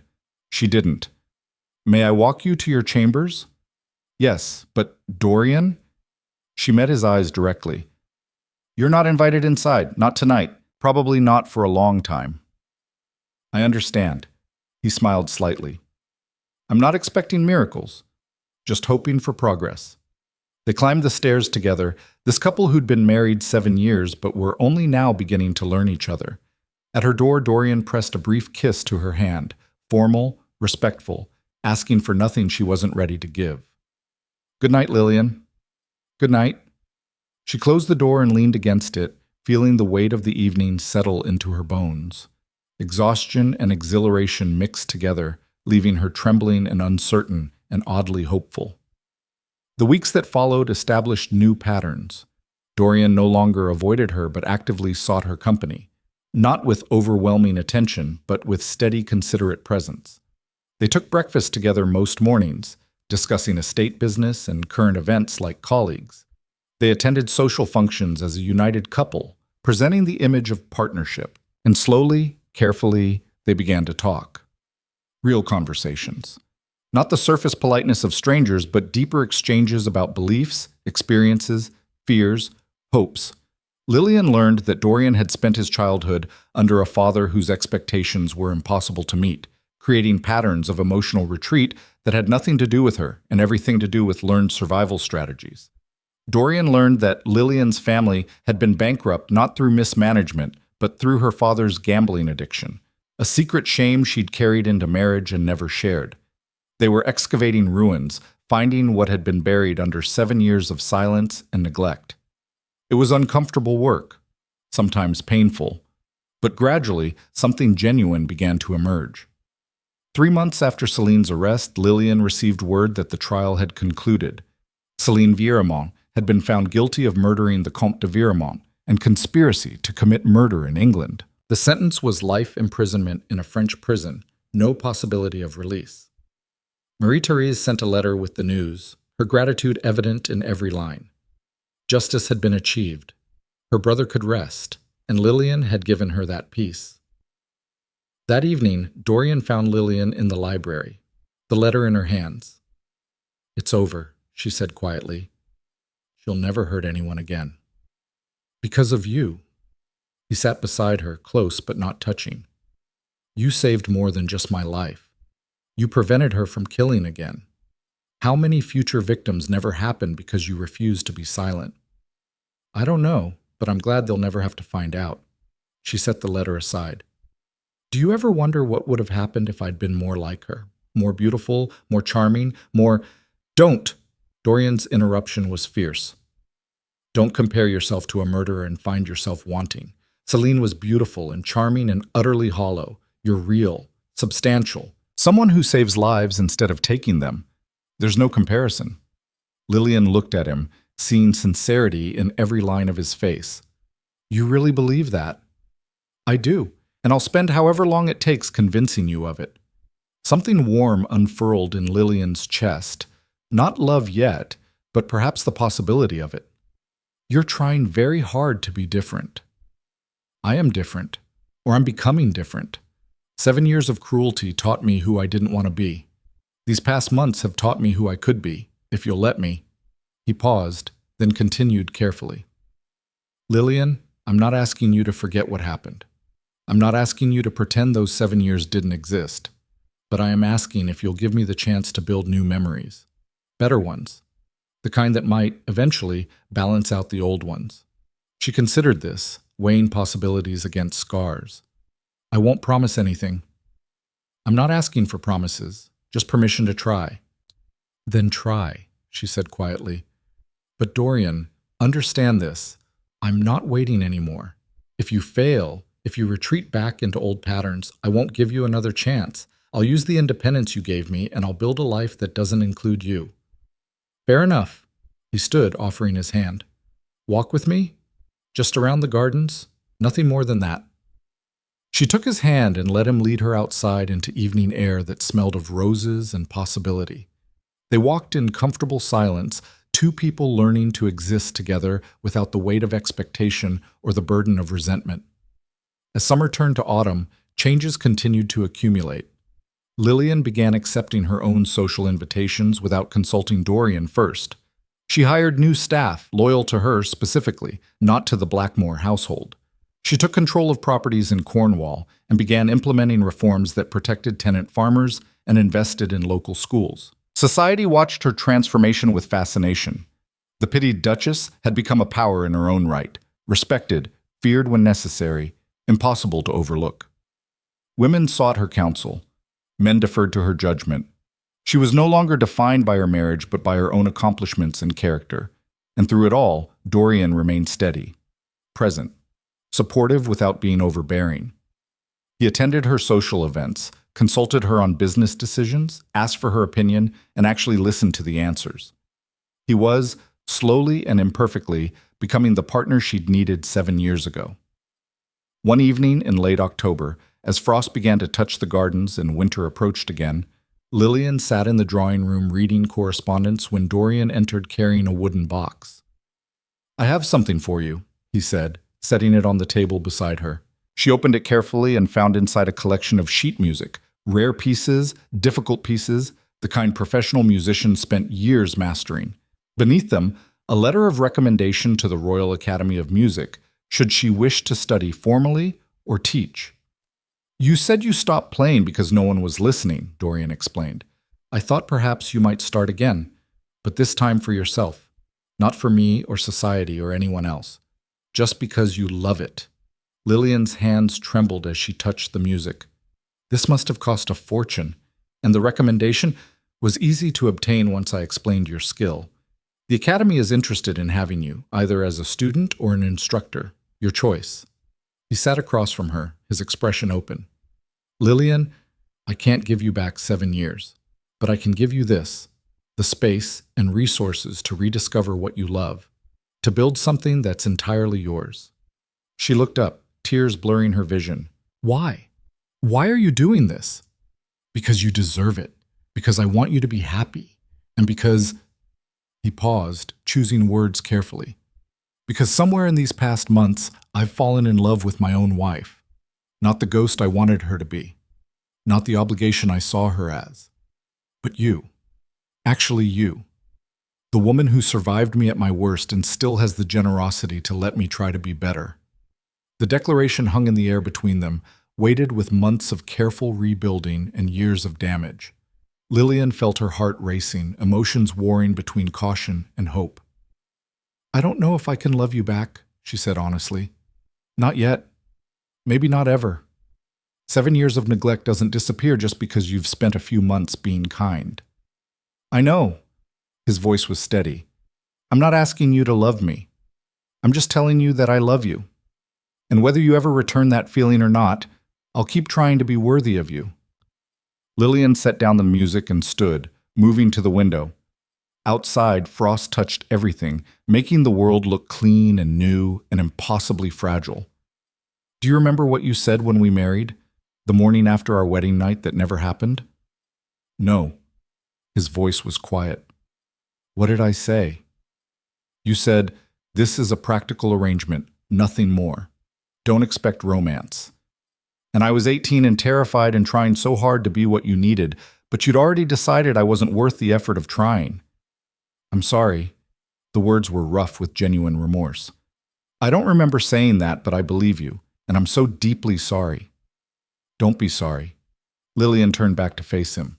"Be different. You've been trying for months, and I see it. I see you making effort, showing up, choosing to be present. That matters more than apologies." "Then I'll keep being different, for as long as it takes."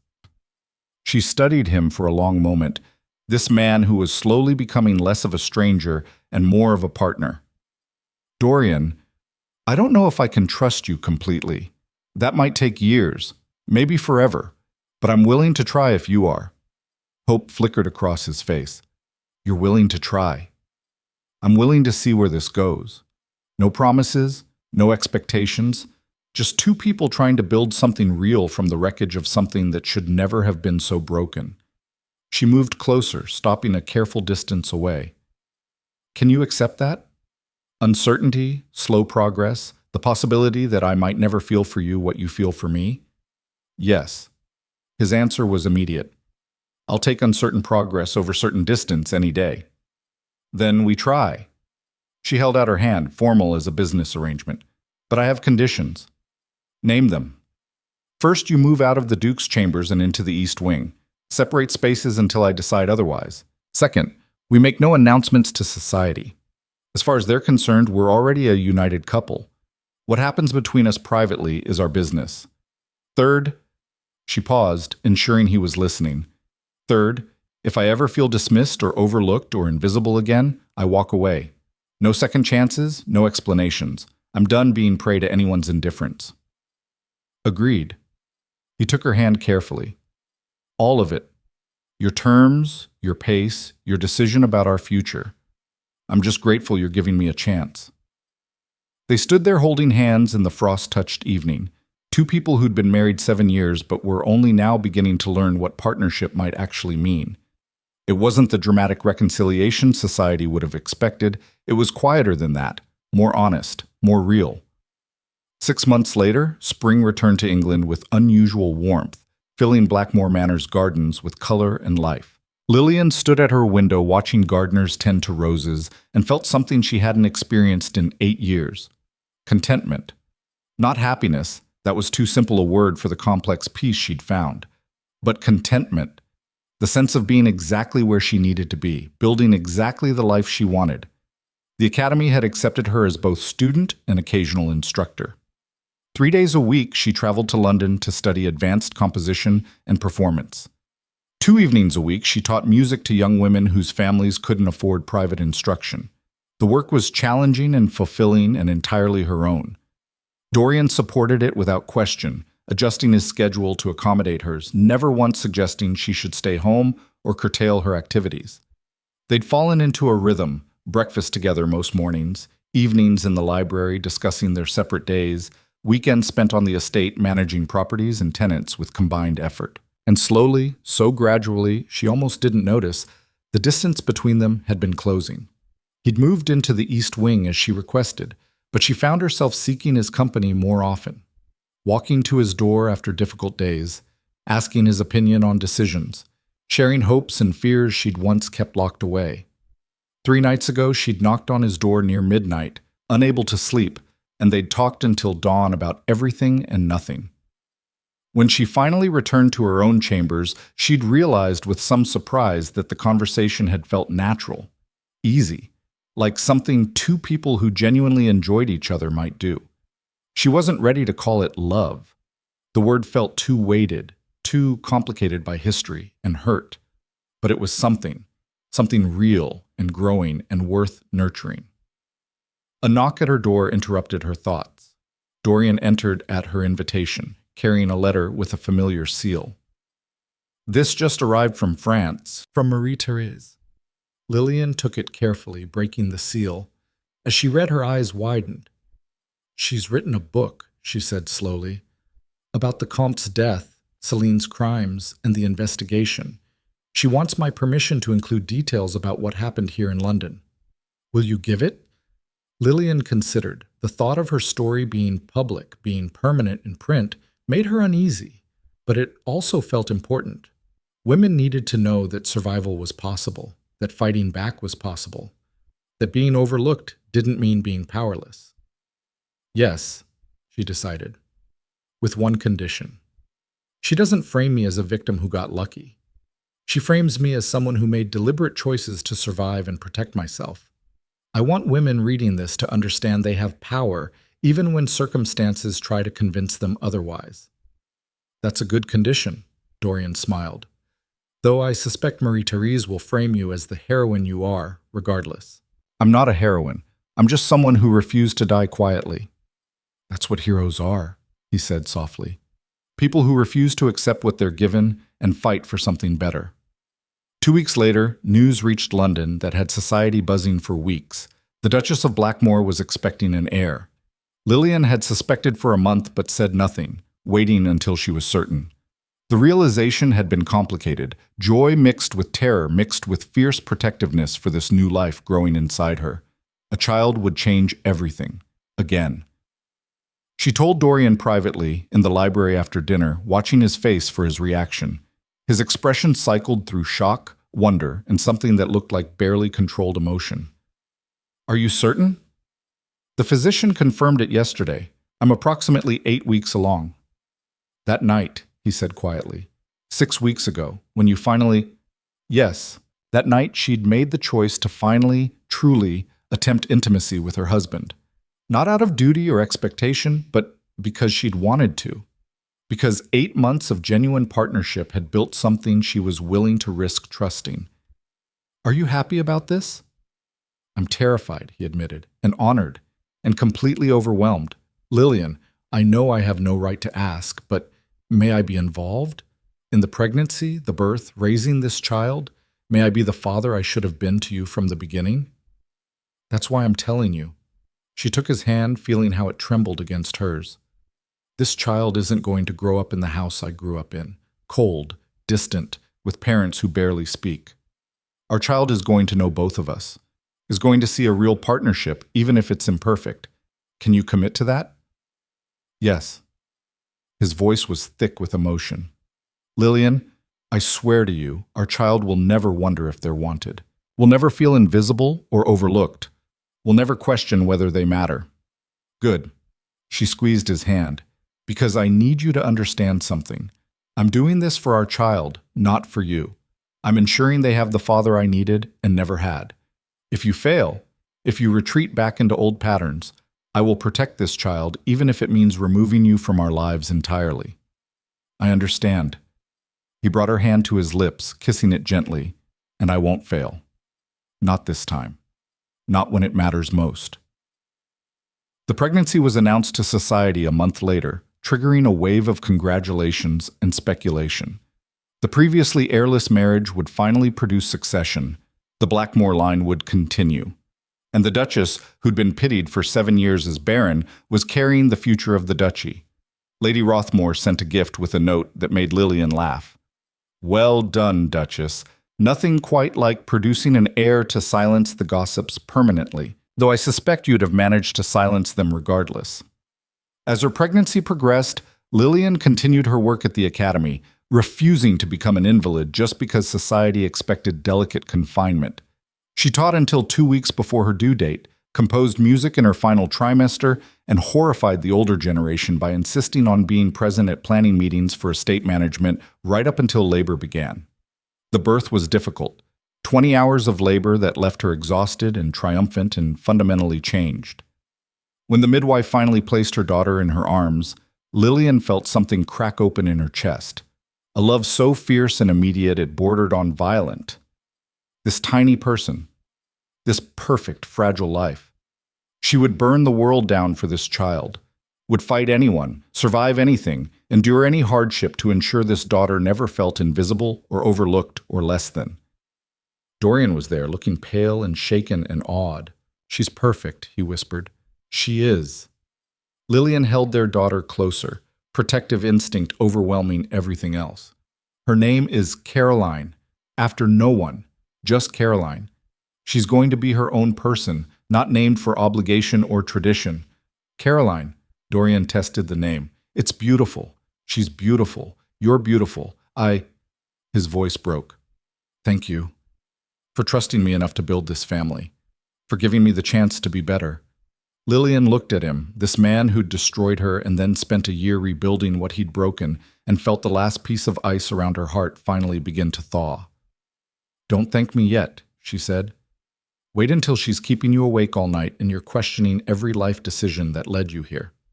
He laughed, the sound wet with emotion. Even then, especially then. Lillian, I love you. I love our daughter. I love the life we're building. And I will spend every remaining day proving I'm worthy of it. She reached out and touched his face, allowing vulnerability she'd protected for so long. I think I might love you too, not the way I would have 8 years ago. That girl's love was naive and idealistic. This is harder, more complicated, built on survival and choice instead of hope and expectation. But it's real, and it's mine to give. That's all I could ever ask for. He kissed her forehead gently. Real and chosen. Nothing more, nothing less. 3 years passed. Caroline grew into a spirited child with her mother's eyes and her father's determination. The estate flourished under combined management. Lillian published her first musical composition to critical acclaim.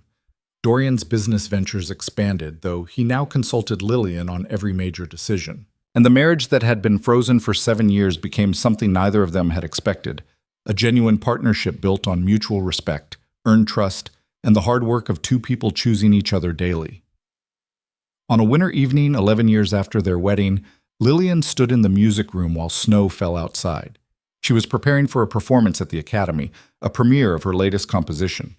Caroline sat on a chair nearby, her small legs swinging, watching her mother practice with serious attention. Mama, will there be many people? Quite a few, darling. Will they like your music? I hope so. But even if they don't, I'll be proud of it, because I made it, And that matters more than anyone else's opinion. Caroline nodded solemnly, processing this wisdom. Papa says you're the bravest person he knows. Does he? Lillian smiled, continuing to play. He says you saved his life once, from a bad lady who wanted to hurt him. That's true, but more importantly, I saved myself. And that's what I want you to remember, Caroline. You save yourself first, always. What if I need help? Then you ask for it, but you don't wait for someone else to rescue you. You fight for yourself, and you let people who deserve you help. Can you remember that? Yes, Mama. Caroline climbed down and came to lean against her mother's side. When I'm grown, will I be brave like you? Lillian stopped playing and pulled her daughter close, breathing in the scent of childhood innocence and future possibility. You'll be brave in your own way. Better than me, probably. Because you're growing up knowing you matter, knowing you have power, knowing you never have to shrink yourself to make others comfortable. Dorian appeared in the doorway, watching them with an expression of complete contentment. Ready? The carriage is waiting. Lillian stood, smoothing her gown. Ready. They traveled to London as a family, this couple who'd been strangers for 7 years and had spent the last 4 building something real. The Academy performance was triumphant, Lillian's composition praised for its technical complexity and emotional depth. Society applauded not just her music, but her transformation from overlooked Duchess to accomplished composer in her own right. Afterward, at the reception, Lady Rothmore cornered Lillian with a sharp smile. Well, Duchess, you've come rather far from the pitied wife everyone whispered about. Yes, Lillian agreed. I have. Was it worth it? All that suffering, all those years of endurance? Lillian considered the question carefully, thinking about the girl she'd been at 18 and the woman she'd become through survival and choice and hard-won strength. The suffering wasn't worth it, she said finally, but what I became because of it. The strength I found, the life I built, the knowledge that I could survive anything, that's worth everything. I wouldn't choose the pain again, but I wouldn't trade who I am now for any version of myself that never had to fight. Lady Rothmore studied her with approval. That's the answer of a woman who's truly free.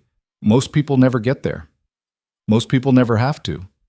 Lillian looked across the room to where Dorian stood with Caroline on his shoulders, both of them laughing at something ridiculous.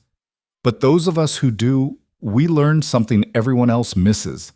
That strength isn't about not falling, it's about getting back up. And sometimes the life you build from ruins is more beautiful than anything you could have built from comfort. Later that night, back at Blackmore House with Caroline asleep upstairs, Lillian and Dorian sat together in the library that had become their sanctuary. He was reading correspondence. She was sketching ideas for her next composition.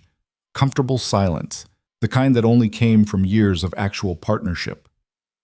Lillian, Dorian set down his papers. Are you happy? She looked up, considering the question with the seriousness it deserved. Happy was complicated. She carried scars that would never fully heal. She remembered 7 years of loneliness with painful clarity. She understood, bone deep, how close she'd come to being destroyed entirely.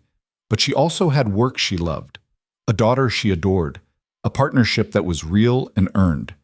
And most importantly, she had herself, strong, unbroken, transformed by fire into something harder and more valuable than the naive girl who'd entered this marriage. Yes, she said finally, not in the way I imagined at 18, but in a way that's real and earned and mine. So yes, I'm happy. Dorian smiled, the expression warm and genuine and earned through years of consistent effort. Good. That's all I ever wanted.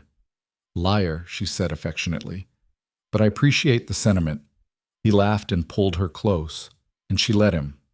Let herself sink into embrace that no longer felt like obligation, but like choice. Like home.